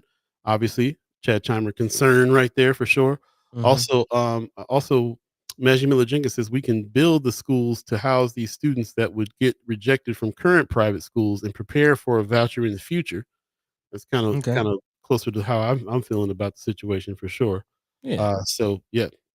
So Majee Miller Jenkins also with an interesting comment. She says maybe those TIF funds could be used for trade schools that benefit the community and skills and economy for the community. It's an idea. It's an idea. definitely. And let's not forget, every time I see that term trade schools, I'm thinking about what Metropolitan Community College has to offer, with Hmm. the North, North Fort campus right here in the heart of North Omaha, that has a lot of those kinds of HVAC and all kinds of skills based training that you can get there. So what's the disconnect between our community and the college? How come we can't get more folks there, and how come we can't use those resources that are already there for trade, and so on and so forth? There's a lot of questions that need to be answered. There's a lot of work that is being done. They even have connected with high schools, and they got programs to start kids going on those programs that are they're in their junior and senior year of high school. So there's some options out there, but we it seems like we need a lot more, and kind of needs to start in that area. So I'm actually pretty excited about the fact that now the focus is going to go back on, like, how do the public schools get fixed? How can our community colleges connect with the public schools and help? Mm. A lot of that type of thing. So we'll see. Yeah, yeah. The conversation continues, and those are definitely great points. Great points. But moving along, man, another ballot initiative that we haven't really talked about, but is definitely something that has been pretty heavy. I would say is of course the abortion situation, and let's see, make sure I'm getting the measures straight. We have initiative measure 434 is a protect women and children constitutional amendment, and then also initiative 439 protect the right to abortion constitutional amendment. And per the election results from the Secretary of State, 439 was repealed. Again, 51% voted against, and 434 was for. So that is going through. 51%. Wow. Yeah, for 439, which again will amend the Nebraska Constitution to provide that all persons shall have a fundamental right to abortion until fetal viability or when needed to protect the life or health of the pregnant patient without interference from the state or its political subdivision. So, again, women having the right to decide for themselves. Which is against it's uh not the trend of the rest of the country right now. Yeah, that's what a lot of the news reports are saying, that Nebraska is kind of bucking that trend. Which given the decisive Trump victory, you can kind of see why that played out the way it did. Yeah, it's interesting. The hood table in the chat. Good morning, everyone. Appreciate you coming through. Good morning to you as well. Magic Miller Jenkins says that's depressing as hell. People voting against their best interest is infuriating. Yeah, it is that, or is that in reference to the abortion bills that we're talking about right now? Yeah, which one is that, 434 or 439 that you're feeling that way about? Yeah, yep. Let us know. Because again, Um, 434 is the one that people voted for. That's the one that and people what was that one supported. again? 434. Yeah, 434 is an amendment that let's see, amend the Nebraska Constitution to provide that except when a woman seeks an abortion necessitated by a medical emergency or when the pregnancy results from sexual assault, unborn children shall be protected from abortion in the second and third trimester. So again, these are two conflicting um ballot initiatives, and actually, yeah, 434 is actually going to win now that I'm looking at it, Mhm. because it has a larger margin. 55% voted for 434 Oh wow, versus 51% who voted against 439. wow. Yeah, Magic but Miller Jenkins. Go ahead. yeah, yeah, no, we're on the same page as far as what Magic Miller Jenkins is saying, as far as the confusion about that specific initiative or those initiatives. Says I have a daughter that will be impacted. The wording of 434 and 439 was extremely confusing, and I feel that was on purpose. Yeah, me too. Yeah, well, again, one of those situations is kind of like a double negative. Voting for 434, which most people did, is again voting against the right to have abortions, and voting against 439 is voting for the right to have abortion. So yeah, again, could definitely see how that's confusing, which is why we try to spend time on breaking down these ballot initiatives and not just the races. Yeah, most definitely. One last comment on this. Marion Williams says, "I think people had problems with how late in the term people could abort. They had a problem with someone aborting 1 week before a child is viable. They don't see it as a fetus at that point.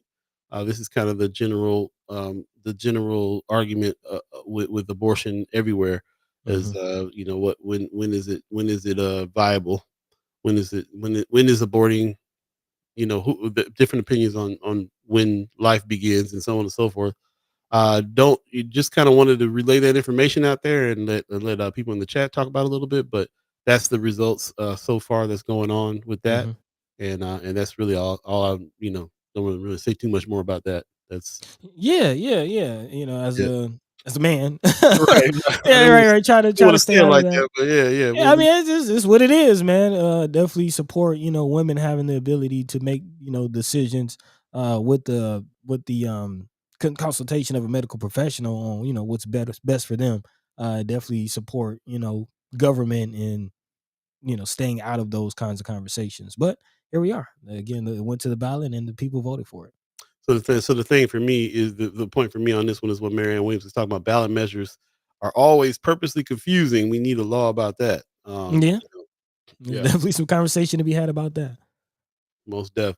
Hood table in the chat. Appreciate you chiming up. Says I said yesterday some of the questions were like reading German for the first time. Very confusing. Yeah, and I would have to agree with a lot of chat chimers. That has to be on purpose. It has to be. Yeah. Appreciate you guys chiming in on that. It's 8:10 right now. If you believe in the concept of time, we'll take a quick break and come right back and jump a little bit more into the chat because there's some things that you guys you're talking about here and some Yeah, information that you provided that we want to get to. So yeah, we'll be right back. Stay tuned. Again, you're listening to First Guy Omaha in the morning. in the morning. Paul B. That's me, Hobie. Buddy the Guy. That's him. Hey. We'll be right back, y'all. Stay tuned.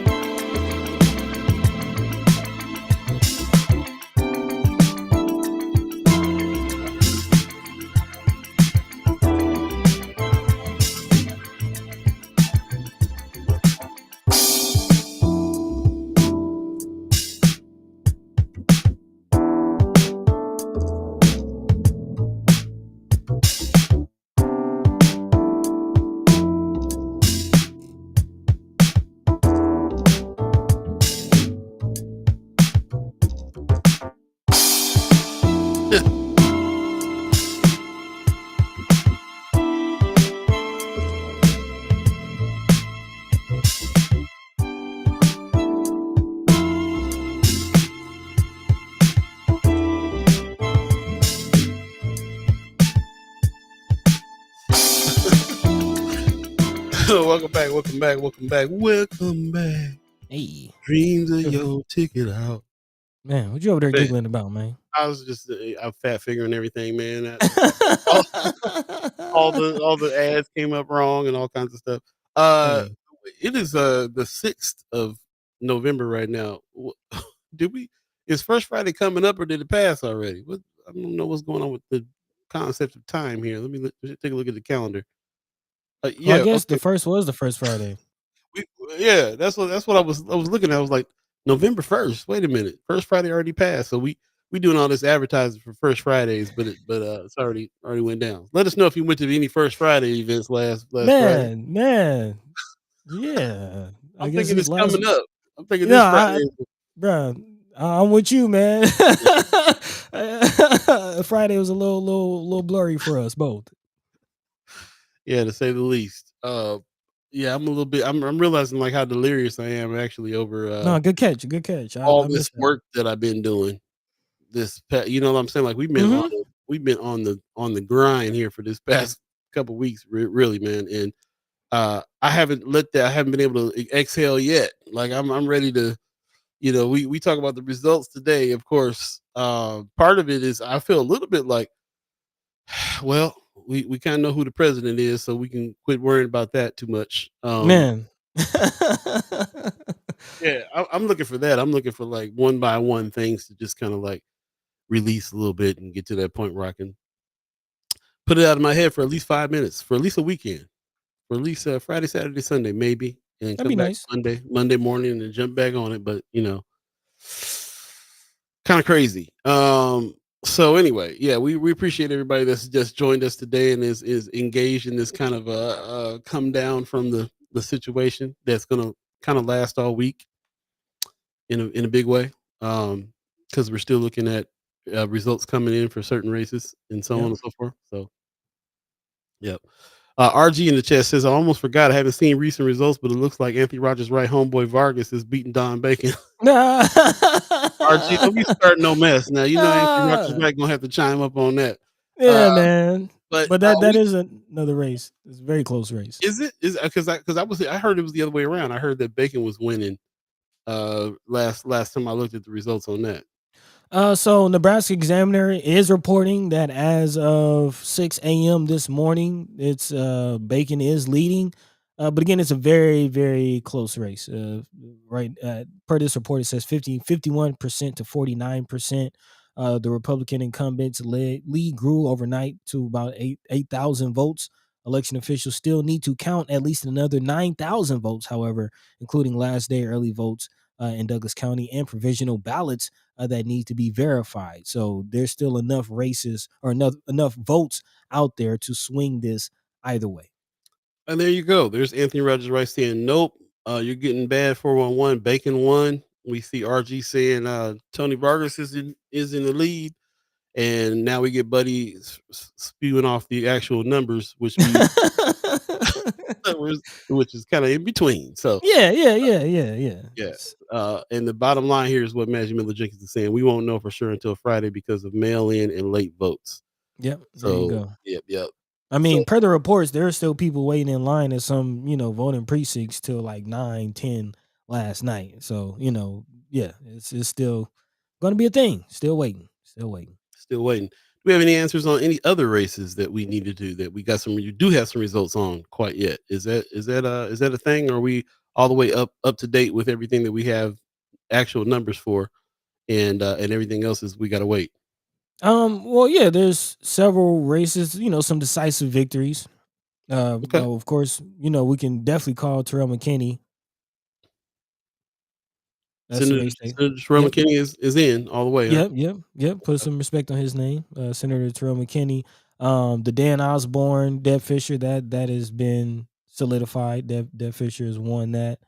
Mm. Um, Senator Preston Love. I mean, not yeah, Senator Preston Love, but yep, Brother Preston Love. yep. Pete Ricketts That won that race. Yep, that race has been decided. So yeah, there are some decisive races, but yeah, there are still some that are very close. Of course, the Vargas Bacon race, the Spivey Batter race is very very close. Mhm. Um, And Kimra Snipes looks like she's in. yeah, she says per her, she says 29%. I'm looking for any races that are still very close. Maggie Miller Uh, Jenkins is Nikki Bammer Pop, Democrat, lost to Bosin, who's a Republican. okay, Carolyn Boston won. Yep. Mhm. Looking at this, I just saw it. What race is that? It's like less than 1% difference in this race. Dan Quick and Ray Aguilar, District Mm, 35, Legislative District 35. okay. So we got a So few answers, and we'll be looking for answers all the rest of the week for sure. yeah. Definitely some things to look out for. But I wanted to pivot and get into some local bond initiatives.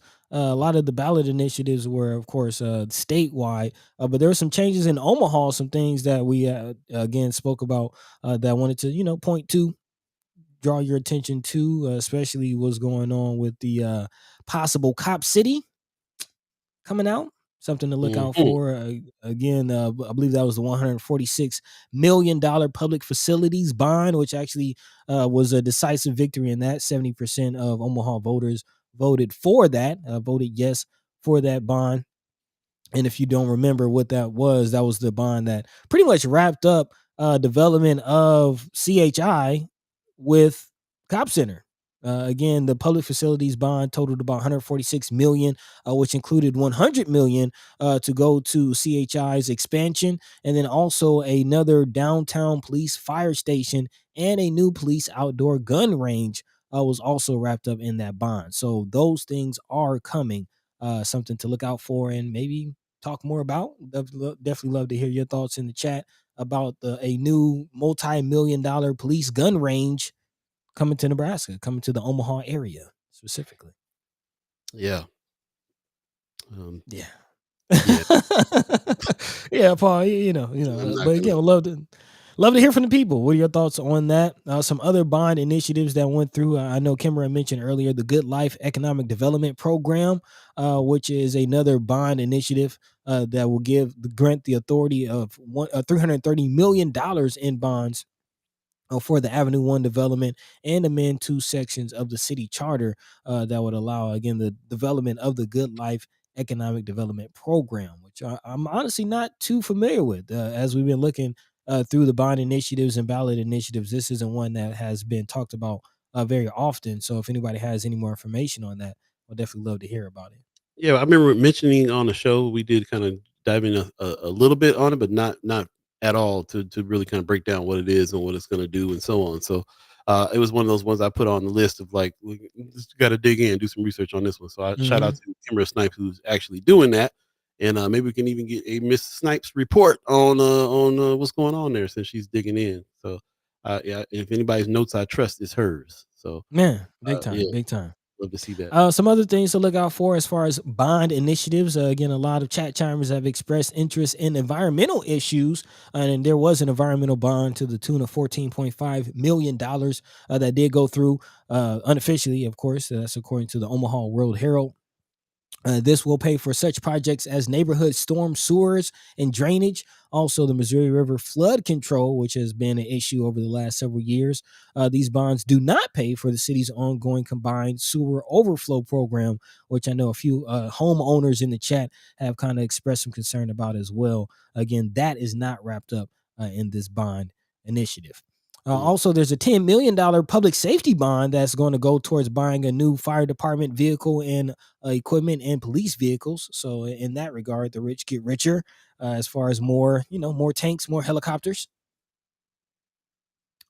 Also 10 million goes towards parks and recreation. I will go for purchasing land and building new facilities. So 10 million goes towards improving the parks in the area. I mean, that's good news, but yeah, yeah, Mhm. here we are. We've had some shows where we had representatives come on and talk about some of these bond initiatives in detail, so we can definitely go back and check out those Hmm. shows. I'll put a link to those shows in the Friends of First Sky Omaha page, and so you can kind of see what's coming on those things and what kind of discussion was had beforehand. But I kind of Yeah. imagine that all those were going to go through the way that they were talking about it, and we I remember us questioning a little bit, like, well, what's up with this one that's got all this Cop City stuff in it, you Yep. know? Yep. Uh, That's the one and that's jumping here out. we are. Yep. Yeah, so more conversation about that as far as what Cop City is, what that means, what's the possibilities of that, the impact. But yeah, there we We're are. really gonna have to have that conversation now that it looks like Trump is gonna be president. So, uh, Yes, yes, yes, and that is a way that the national versus the local, how those things kind of align. But yes, yes, the militarization of the police under Trump is a real thing, and now that this bond is going through, yes, real conversations will need to be had. big time. So we'll see.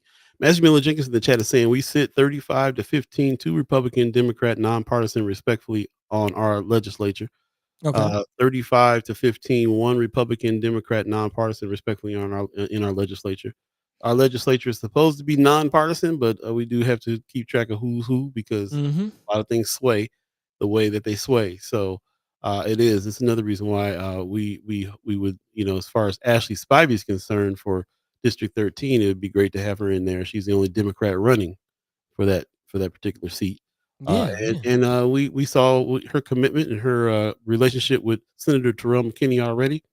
And if there's any more proof that you need that we need that dynamic duo in the legislature to get some things done for North Omaha, then just look at what Senator Terrell McKinney, Senator Justin Wayne have done in the past few years. yeah, And and mhm. beyond her relationship with Senator Terrell McKinney, I'm thinking about the work that she's done through Ivy Black Girl, the advocacy for women's rights, abortion rights, policy things that she's already done on that level. I do think that those relationships will continue to build and aid in getting some things done. So yeah, definitely excited about the Ashley Spivey race. And to Maggie Miller Jenkins' point, I definitely appreciate her dropping that because that does put things in perspective as far as the good old filibuster situation. If I'm not mistaken, there's about 34 or 35 votes needed to, pass some filibusters and get some things done outside of the legislative session and process. And with Republicans sitting at 33, just short of that. So that is very interesting as well to look out for. Yeah, that's what they're saying about Trump too, is that he's about to get into a situation where filibusters won't even work because of there's no balance of power right now. That's going to Mhm. be in when he's in here. So now, how's that going to work? We'll see. We'll see on that. We'll Yeah. see on that. So Yeah, I mean that pretty much does it for the election results. As far as things that I was looking out for. If there's anything on you all's radar, definitely drop that into the chat. Let your mind be free. Let your voice be heard. In the meantime, between time, we're about halfway through the second hour already. I did want to dive into the Dreamland report for a second, even though we don't have Brother Jakeem coming through. I definitely wanted to shed some light on that and talk about that a little bit. But Paul, what say you? Yeah, we can definitely do that. So it just want to kind of introduce this. We wanted to do this Monday, didn't get a chance to, but this launched on Tuesday. It's called the Dreamland Report. You can go to, as a matter of fact, I'll put the link in the chat so you can hit the link tree on this and check out everything involved. But it is was birthed by Joaquin Fox, who, as you know, is a journalist and has been doing some work in all this time. Really, he hasn't really stopped doing the Hmm. work. He's just kind of uh, brought this thing together and brought some players together here and made it official, and went ahead and launched this. And they did some coverage yesterday on the election coverage. There's a link to the Medium page that has a lot of the articles that are already there. This is kind of what the link tree looks like here, so you can see you can catch them on X, on TikTok, on YouTube, and the YouTube has already got some videos up, man. Some conversations that's been happening. As you can see, a couple folks you recognize there. Queen Mika in the chat. I see Hey, Dwan in the back there. You know what I'm saying? So we got some folks here that they're getting together. This is only one half of the room. The other half of the room had a brother Kasim and a whole bunch of other folks, a brother Sherman, a bunch of other folks, and so they got together and had some discussion and got real heated, man. You definitely should check out the link on that because it was really interesting. I actually put that in Friends of First Guy Omaha yesterday. But they were having some real face to face discussion. It reminds me of kind of what we do on this show, but they did it live in person, man. and you could see the way it was edited. Somebody would say something crazy, somebody they cut to somebody else with shock on their face, and it was very dramatic. What happened in that conversation there. So they're going to continue to have those kinds of conversations, but also, letting the voice be heard. Like they're saying.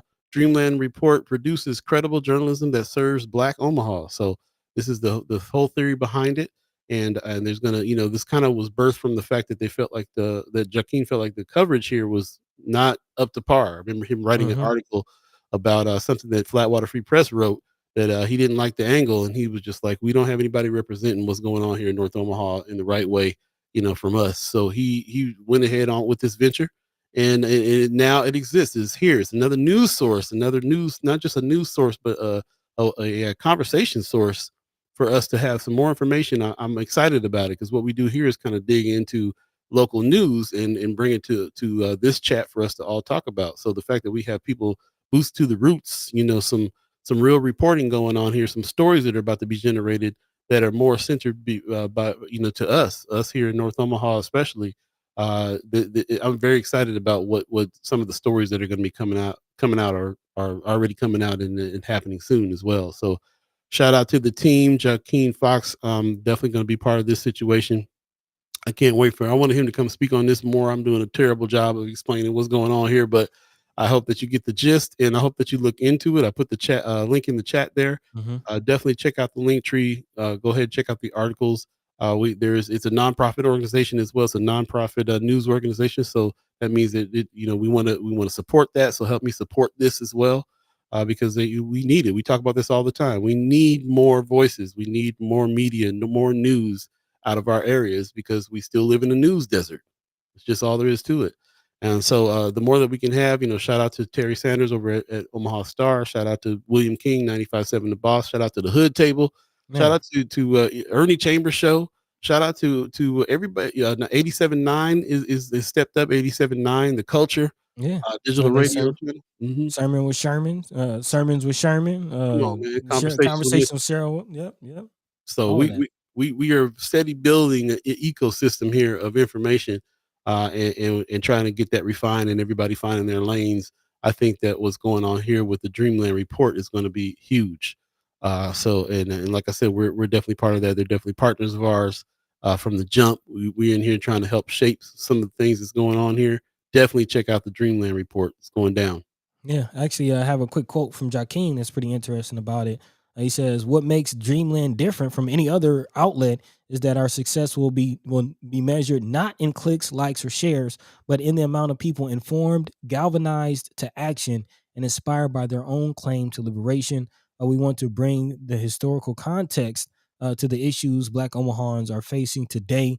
The Dreamland Report takes history as evidence of our community's ability to think, create, and solve for themselves. We put the amazing minds of the past in conversation with those of today to repair and reclaim North Omaha. So, yeah, very, very excited to see what kind of conversations come out of the Dreamland Report, and yeah, what kind of information and mobilization comes as a result. So, yeah, I'm all here for it, man. Shout out to Jakeem B. Sangin. Joaquin be singing. Yeah, yeah. Hey, Tony Johnson has an idea that it's already kind of in the works. He says Mm-hmm. you all should do a collab show expressing the importance of Black media in Omaha. Excuse me. Share best practices in consistency and sustainability. Yeah, we're all talking for sure. There's going to be some things that we're going to put together to really kind of, like I said, the goal first of all was to spread out laterally and get a lot of voices happening. And now we're going to try Mm-hmm. to figure out where everybody's lane is and really kind of build an ecosystem out of it. So definitely there. Appreciate it. Also, let's see what's going on here in the chat as Yeah, well. yeah. Lots going on in the chat. Chat's What's going standing out on. to you? Well, Anthony Rogers, right, calling the Vargas race already. He says Vargas will be conceding in the next few hours. Looks like he's going to lose by more than he did in 2022. It's Kara Eastman 2.0. So again, Mm, we'll still wait till the official numbers come out or an official, concession from Vargas comes out. But mhm. per last night and this morning, he's still holding on. So we'll see. We'll see. Shout out to brother, our mentor and friend of First Sky Omaha, Jonathan Benjamin Alvarado Mm-hmm. came out to support Vargas recently. I got to hang with him and have some conversations with him. He's been a supporter and been doing a lot of work, and just a general supporter, even though he's moved away. Still really involved in what's going on here in Nebraska. Really cares about what's happening, especially in Omaha. So shout out to him for coming out and doing the thing. Shout out to Beth and everybody who is from the jump, from the start, from the mind and soul days, been around and hanging around and supporting. So shout out, appreciate them. Yeah, big time, big Yep. time. Another comment that's jumping out, Sister Maggie Miller Jenkins in the chat. She says, "We get marijuana, we lose bodily autonomy, we fund the cops, and we keep our filibuster. Is this what balance feels like? Because I'm feeling fascism in sheep's clothing seems to be what's happening." Man, big time. Anthony Rogers Rice says, I think we need to have a serious discussion about what Trump can and cannot do unilaterally. The hysteria is not good for mental, emotional health, nor for good organizing. Totally agree. Need the information for good organizing. Need to know what's actually happening.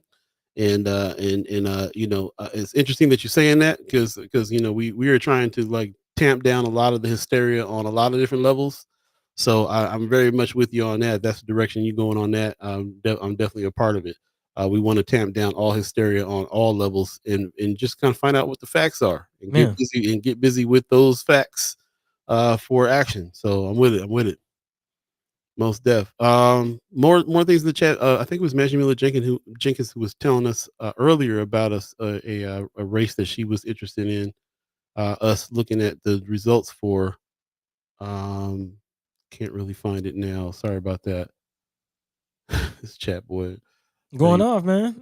yeah. Going off in the real way. While you look at that, I wanted to acknowledge a comment from Marion Williams, which I definitely agree with in regards to the Cop City situation. She says they shouldn't be able to combine issues like CHI and Cop Cities, which is very interesting.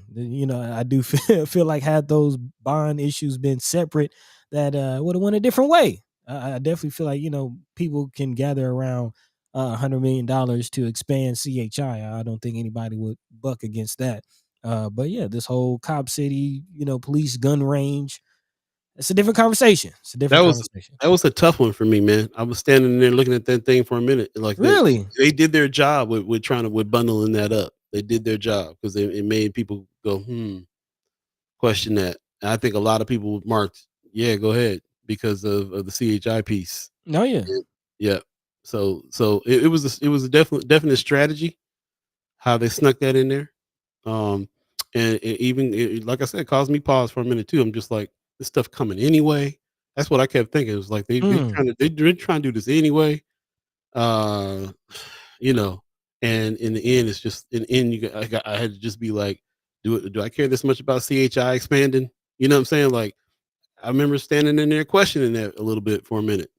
Like, they did their job with making people hesitate on it, and I'm sure that a whole bunch of people gonna be like, "Yeah, it's a good thing for CHI," and then go ahead and go for it. Gloss Of over the police training. course, the police training happening one way or another, bro. That's the thing I'll keep on going back to. One way or another, they'd have voted that down. You didn't get that money. They'll find the money from somewhere else to make what they're trying to make happen. Especially now, if Trump is in. So we'll see. 10 And million also going to new fire department vehicles and police vehicles. So yeah, as I say, the rich get richer. Marianne Williams says CHI is anti-abortion, so I wouldn't have voted for it either way. That'd have been a good little piece of information to know. Catholic hospitals, okay.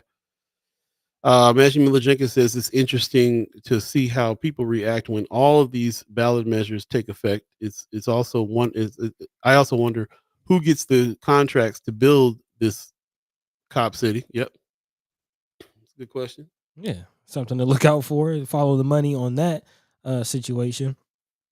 And as Yep. far as the cop city, there's definitely a conversation that we'll continue to have with that coming.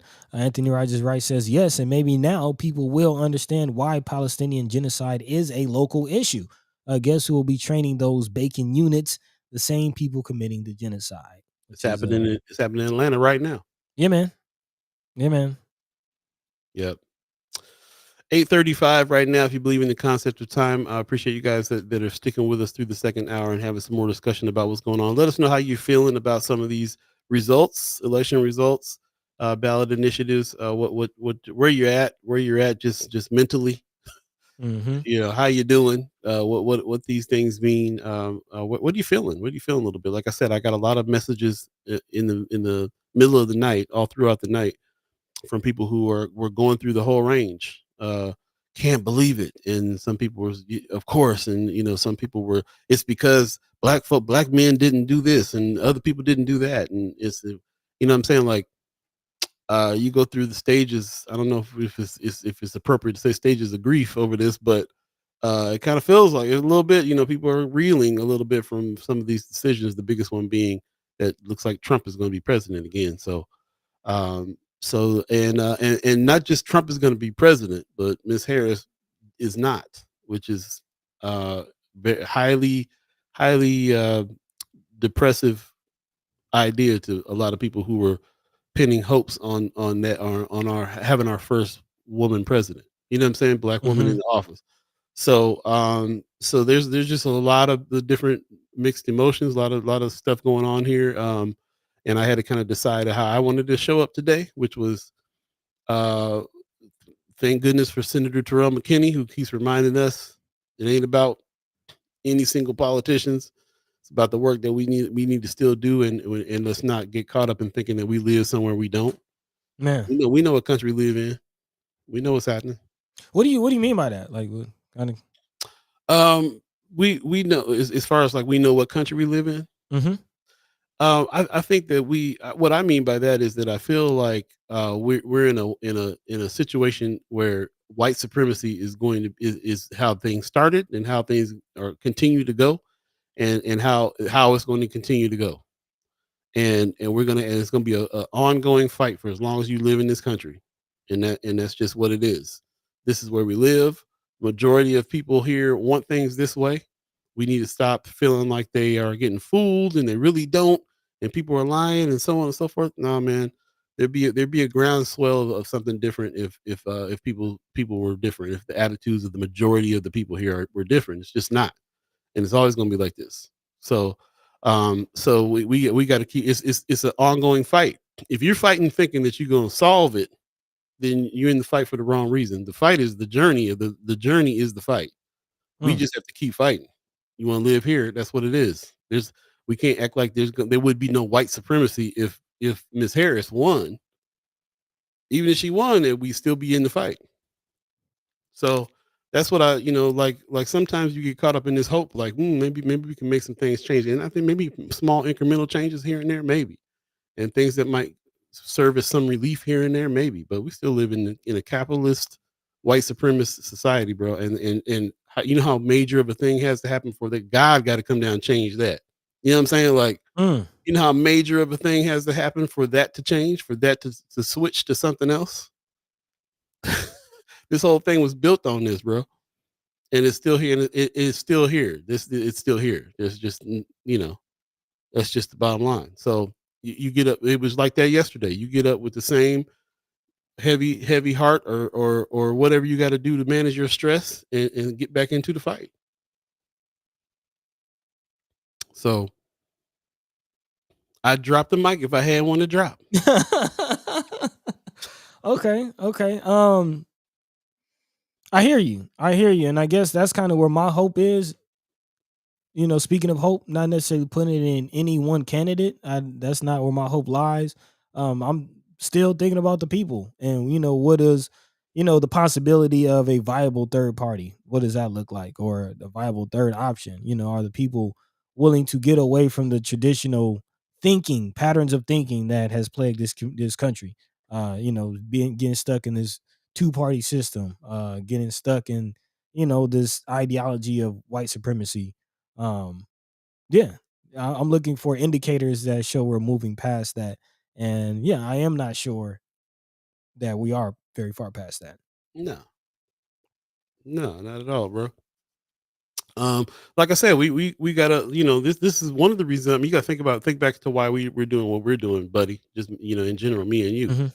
Why are we concentrated? Why is our major mission local, hyper local? We can do some things about some of these people making decisions about our lives. We didn't talk one time yet about the judges that we voted on yesterday too. Like we can Yeah. do some things about the people that are directing that's directly affecting our lives right now. Uh, and that's just we can do something about that, and that would help us to survive while we do whatever we're doing to vie for big permanent changes. Which, like I said, I don't know how that would ever happen in a country that it was built like it was built. Mhm. So, uh, you know, you're basically like trying to make things comfortable enough for you to stay fighting by concentrating on hyperlocal, especially hyperlocal politics and so on and so forth. I hear what you're saying, but like I said, when I saw, I'm looking at a chart like this. To me, the numbers here are saying what they're saying. 0.3% for Dr. Cornell West, Dr. Jill Stein. We got a lot. Yeah. If that was the case, if there was going to be major change because somebody like these two people would be in, there's a large gap to get there because the majority of people in this country want things to be like it is. I don't think it's that they're scared to change it. I think that all those things are parts of it. It's misinformation. They don't know what socialism Mhm. means. All these particular things. A bunch of white men want Trump in. A bunch of business people want Trump in. You look at. We didn't talk about that fool Elon Musk. He's the biggest fool I ever seen in my life. Right now, he's the biggest fool of 2024, as far as I'm concerned. Out there jumping around for Trump like that. I I, mean, Trump I'm won, so I'm Elon Musk and them. I can't. He's now on that list of people that I can't even look at long enough. Like I can't even listen to Donald Trump speak long. I can't listen to Elon Musk anymore either. He's another person I can't even stand to see do anything anymore. But what you gonna do? Stop using Tesla. right? I know people that in rural areas that are using his satellite company for internet. Mm. He's providing a lot of internet for a lot of folks. And so on and so forth, man. So on and so forth. Like what we use PayPal for people to subscribe to us. The PayPal mafia is one of the reasons why Trump is in right now. There's so many things, bro. So many things. It really boils down to like you just got to keep fighting. The journey is the journey. The journey. The fight is the journey. It's not because you're going. And eventually, in history, things may sway a certain way in an overall way, in an overall huge way. But in our lifetime, we gonna stop white supremacy and capitalism? Can we? Don't sound like you think that's a possibility. I mean, are we close to some real revolution? Won't be televised stuff. If anybody talking about overthrowing anything, because as far as I'm seeing people try to overthrow stuff from the other side, like what happened January 6th last year or Mhm. Mhm. whatever. So I mean, hey, Let's see. Here's Maggie Miller Jenkins in the chat says the education system being updated would be the major shift, and educated public is the best defense against racism. This is what I'm Absolutely. feeling like. This is what I'm feeling like. I'm thinking about the $1 billion that Kamala Harris raised. Like how she raised so much money, and it's obvious that big money is not going to make the election. What will? We have to address that most of the people in this country feel like they feel, and that's why things are like they are. Well, how do you address how people feel? How do you address stopping any of this? Well, a lot of people say, "Hey, we got to start with education. We got to start when they're young and make sure that they understand things and can rise up and not continue with the white supremacist situation going on here." Okay. Well, to me, that's if that's those are the efforts that I'm talking about. Maybe that needs to happen. These kinds of discussions that we're having right here, Hmm. the changing hearts and minds, bringing people in and reasoning with each other, and having respectful conversation with each other, so we can get to a point where we can be of the same mind, and then translate that to other people. I mean, the way that we do with art. The reason why we talk about love supreme, the way that we do with art, changing hearts and minds through art, through conversation, through personal contact and living alive with one another, because that's the only way you're going to maybe change somebody's mind and change somebody's heart in order for them to act differently in some other point. um Voting for a third party is not going to make the change in this moment. We kind of got to start with people, how people are personally, like, because they're the ones that are making these decisions. We see how most of this country feels by what is happening. We see it, we feel it every day. We got to battle it every day. We put our kids in the school system every day. It's got to be something that's battled all the time, because it is what it is. So how do you see? Have you seen any progress that didn't involve you going and talking to somebody directly and having and appealing to them and them changing their heart, their mind about a situation and deciding to do something different after that? I haven't. I haven't been able to see how that works on any kind of mass scale myself. So yeah, I'm thinking stuff like that. The education system. Um, Mama God says, one of my questions is, how do you manage without Department of Education? Well, the same way black folks been having to manage our kids in the school system already, the best we can, pulling them out, doing homeschooling, which was some stuff that happened in my family. My family built a whole private school back in the Hmm. day. Um, Tony Johnson says, can First Sky Omaha try to get a commission from the black elected to come on the show minimally twice a week to talk about constituents and provide updates to the work or lack of work? Yeah, we're looking into trying to get some more voices in when it comes to that. I'm not sure if we're going to do that twice a week or any of that, but we'll figure something out, because we're kind of seeing, we also got to talk to the people that are out here trying to do some stuff too and see where they're at. So I Hmm. can see that too. Um, Maggie Miller Jenkins is saying, when we wonder how Trump won, 60% of Americans can't read above the sixth grade level.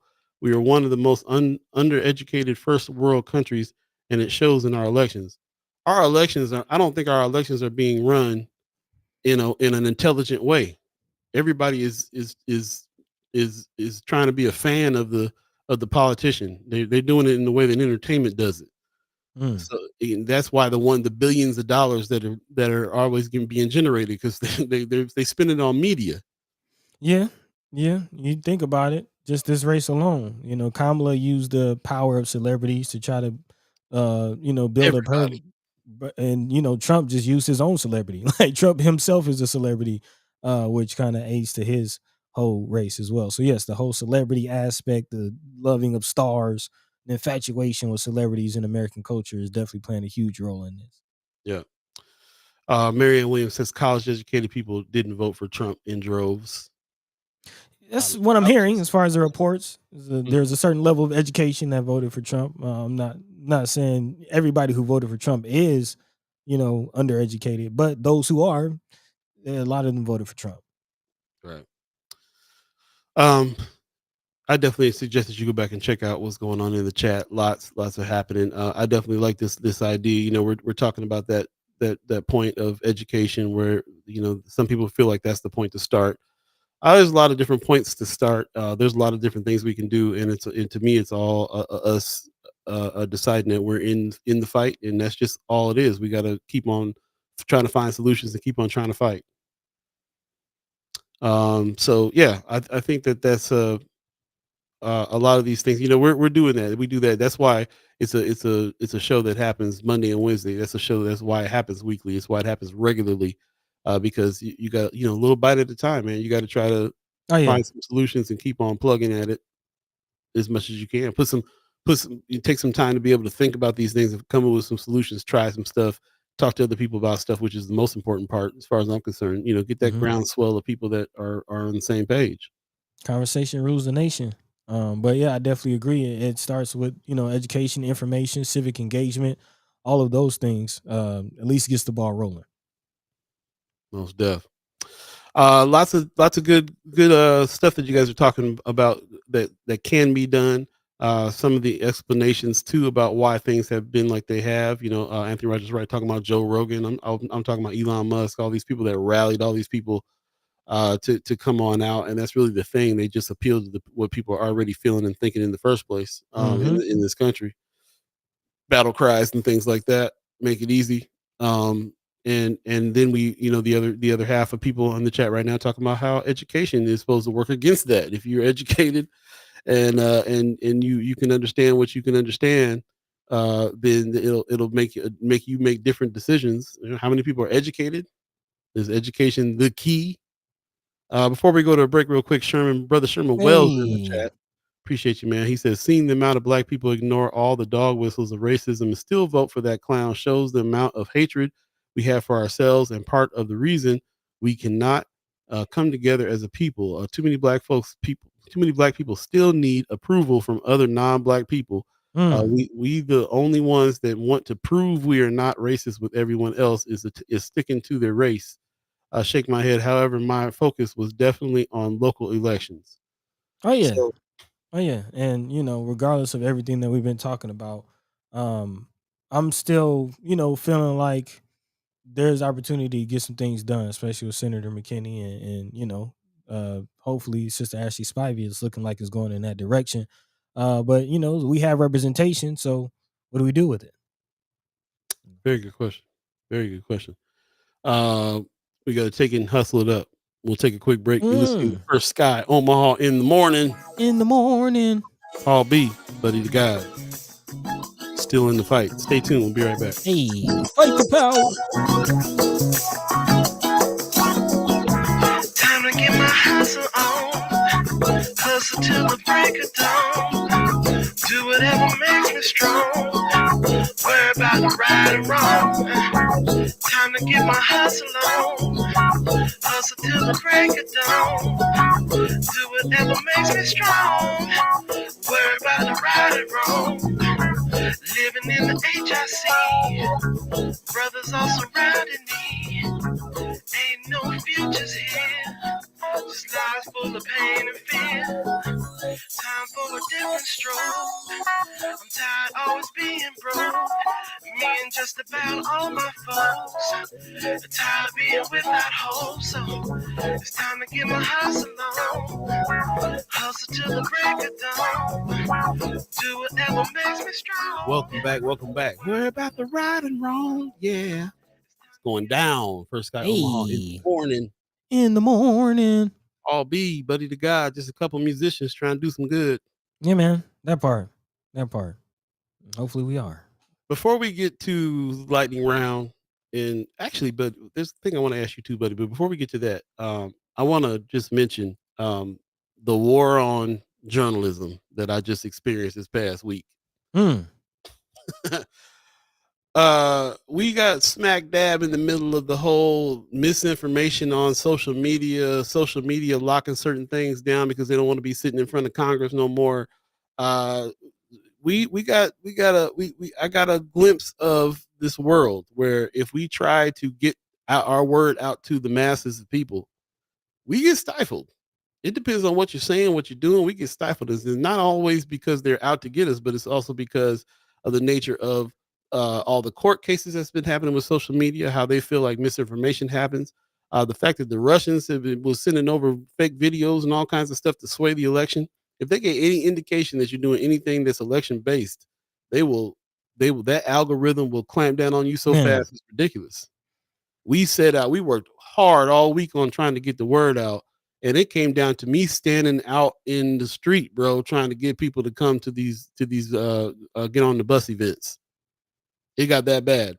man, Um, it solidified for me that even though we're using these platforms like Facebook and YouTube to do the show, there's limits. we really not talking to the amount of people that we really could be talking to. So I absolutely want you to please spread the word that we have a newsletter called the Weekly Wrap, and we got to bypass all this stuff and get right to the inbox You see it at the top. and have these discussions. Fight the algorithm. We got to fight the algorithm. That's real, and I'm trying to tell you that's real. We was working with Queen Mika on her efforts to get people to come to these events so they can get rise to the polls. And man, I'm trying to tell you right now, bro. She was out there working, and we were all having a problem getting the word out to people that might have needed that word, might have needed that ride, because we ain't talking to the people directly. I highly, highly, highly encourage you, shoot us your email address. Go to hit the link that's in the chat right now, or go to firstsky@gmail.com, and let's start exchanging our email addresses with each other, and fighting this algorithm, because it is especially about to get done too. If when Trump gets in here, Man, you talking about a shutdown on media, a war on news, a war on journalism. What's up? If it's already bad, how much worse is it about to get? If we don't have each other's phone numbers and email addresses, there will be no organizing. If you think that the organizing will happen on social media, no. not happening. So I just wanted to make a comment on that, and because it was something that really struck me. You know, we're doing all this work and trying to get the word out here. This is all about communication, all about conversation, all about news dissemination. We can't even get the word out to people like we need to. I'm about to get a street team back going again and passing out flyers with some news on it. I'm trying to figure out something.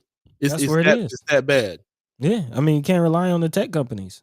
That's all the way around, all the way across the board. I'm seeing the same thing happening in the music industry. There you go. So speaking of music industry, that's what I wanted to talk to you about. Really? Yeah, because I want you to, you know, we got a few more minutes left in the chat, and we've been talking about these things, and I appreciate that, but we wouldn't be doing what we're doing and how we're doing it if it hadn't have been that we're a couple of musicians that are in this industry, and part of the thing that happens here is distribution. This is one of our things we're trying to do, is attack the distribution of news in the same way they do distribution of music. You're in that world. There's been some things you're talking about, and as far as I'm concerned, I've been really trying to get people to understand that, you know, when you hear a person like Killer Mike speaking about stuff, this is huge too. Killer Mike is a rapper, is a musician, and decided that he was going to use his voice to try to make some change happen. He teamed up with some folks. I think he was with Bernie Sanders first, and then he kind of, you know, he's kind of doing his thing. But he's a major voice, man, and I'm sure that he got a whole lot of people to take some action and sway some votes and so on and so forth. Because same thing, he's a musician. He sees though that we're in a situation where we're in a fight. This is a battle. This is a daily struggle, and even what we try to do musically speaking doesn't always happen because of the way that things are in our society. So I'm thinking about some of the things that encourage me when I'm watching Buddy do what he's doing in Atlanta, and that's why I want to put it to you for a second, bro. Like you're in that mix, you're in that scene. How do you see these things adding up as far as using music like the love supreme, and really trying to not just music but all kinds of arts, swaying minds, and how do you see that thing happening in the heart of black culture in Atlanta, in the heart of where music and movies and stuff is coming out of right now? Like, how do you see that relating to what's going on? The Harris campaign been pretty much headquartered in Atlanta. Pretty much. How are you seeing it? I don't know, bro. I don't know where you're getting that information, man. But this is kind of stuff I'm telling you, you got to stop doing. We can't keep on doing this, brother. Right? We gonna That's have to not have true. we should have a discussion. He's not a Trump supporter. Okay. You can't just be He's throwing out stuff like that. That's he's been pounding the pavement for Harris. Like I've seen it firsthand. there you go. That's not true. Anthony Rogers, right? But This, yeah.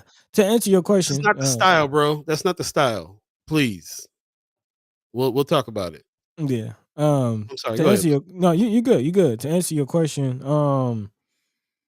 as far as the Love Supreme goes, as far as art goes, I definitely think that we're on the cusp of a renaissance, kind of the cusp of a change. Especially in light of some of the big major court cases coming out of hip hop. The economics of the music industry is going away from the street heavy, trap heavy messaging that's in music. You're starting to see a lot more, country and just different acts come out, and more people wanting to hear about more stuff than what's been pervasive in the music recently. And I do think it's going to get back to more socially conscious music, more messaging music, heavy messaging in the music and things like that, which will contribute, to some of the conversations and some of the other things. So yeah, I think it's going in that direction as far as the Love Supreme, as far as more people taking a page out of Killer Mike's book. I've seen many artists who I didn't expect to see kind of chiming up and on, platforms and stages urging people to vote Mm, this election cycle.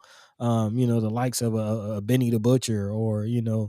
a D1, or a lot of people coming together that I wouldn't expect to come together to push for that. So yeah, I do think that as far as art, as far as music, film, um, I'm expecting more of those to come out.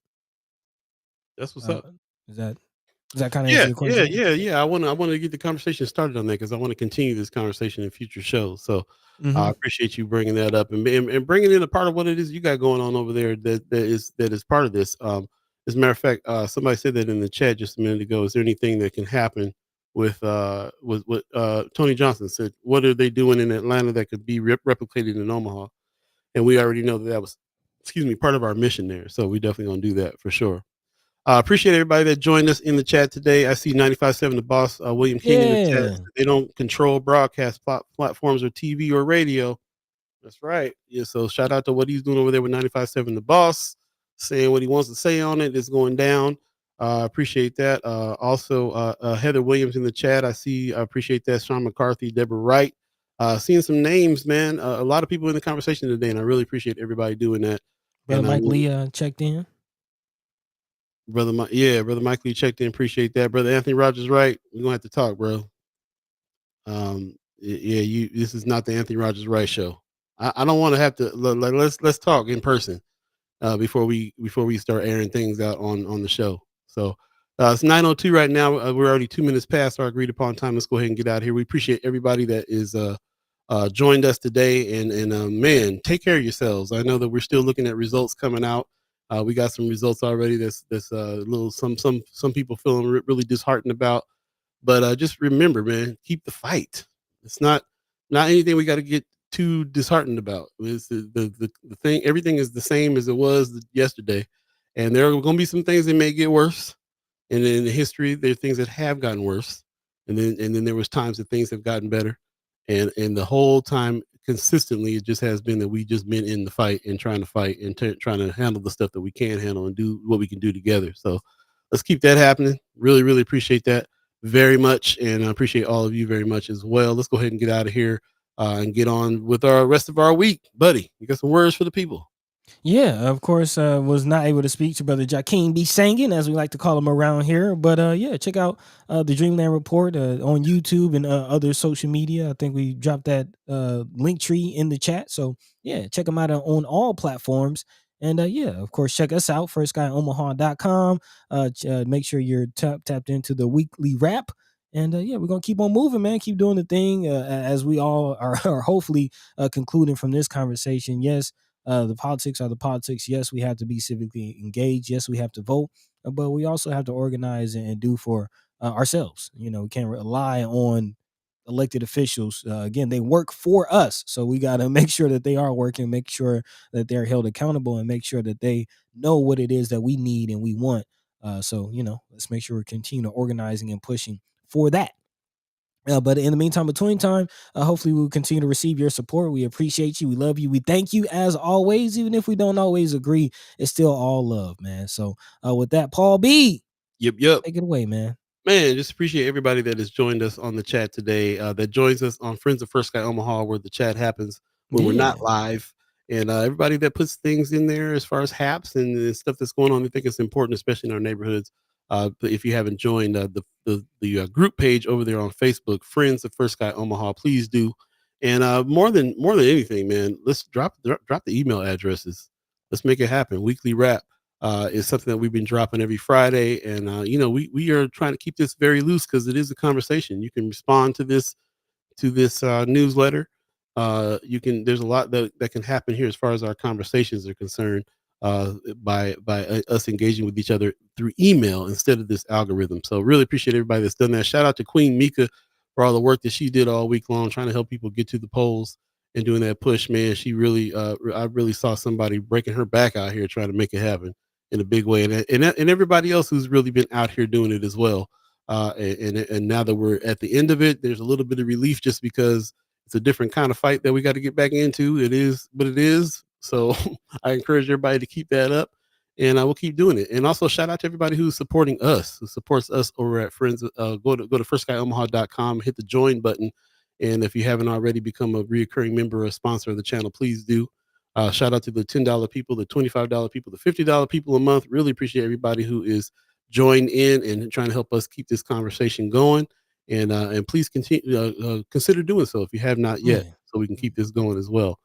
Shout out to everybody who has been doing that and been with us all the way back from the Minus Old days. It's really, really interesting that people are still here and feeling like we're doing some good work. So I hope that you keep feeling like we are. Let us know where we can improve and get the word out more, and so on and so forth. Shout out to Jakeem Fox. Shout out to the Dreamland Report and everybody who's helping get that up and running. Man, I'm excited about the fact that we're gonna have more reporters, more Black reporters, more information flowing, more conversations happening. Definitely check out Dreamland Report and how we all gonna do that. We're gonna get busy with that as well. So shout out to everybody that's on there and it's been doing the work and being part of this ecosystem. 95.7 The Boss, everybody, man. Terry Sanders at Omaha Star. Thank you. And if you get more information on some of the answers to these races, on who won, go ahead and drop them in Friends of First Sky Omaha.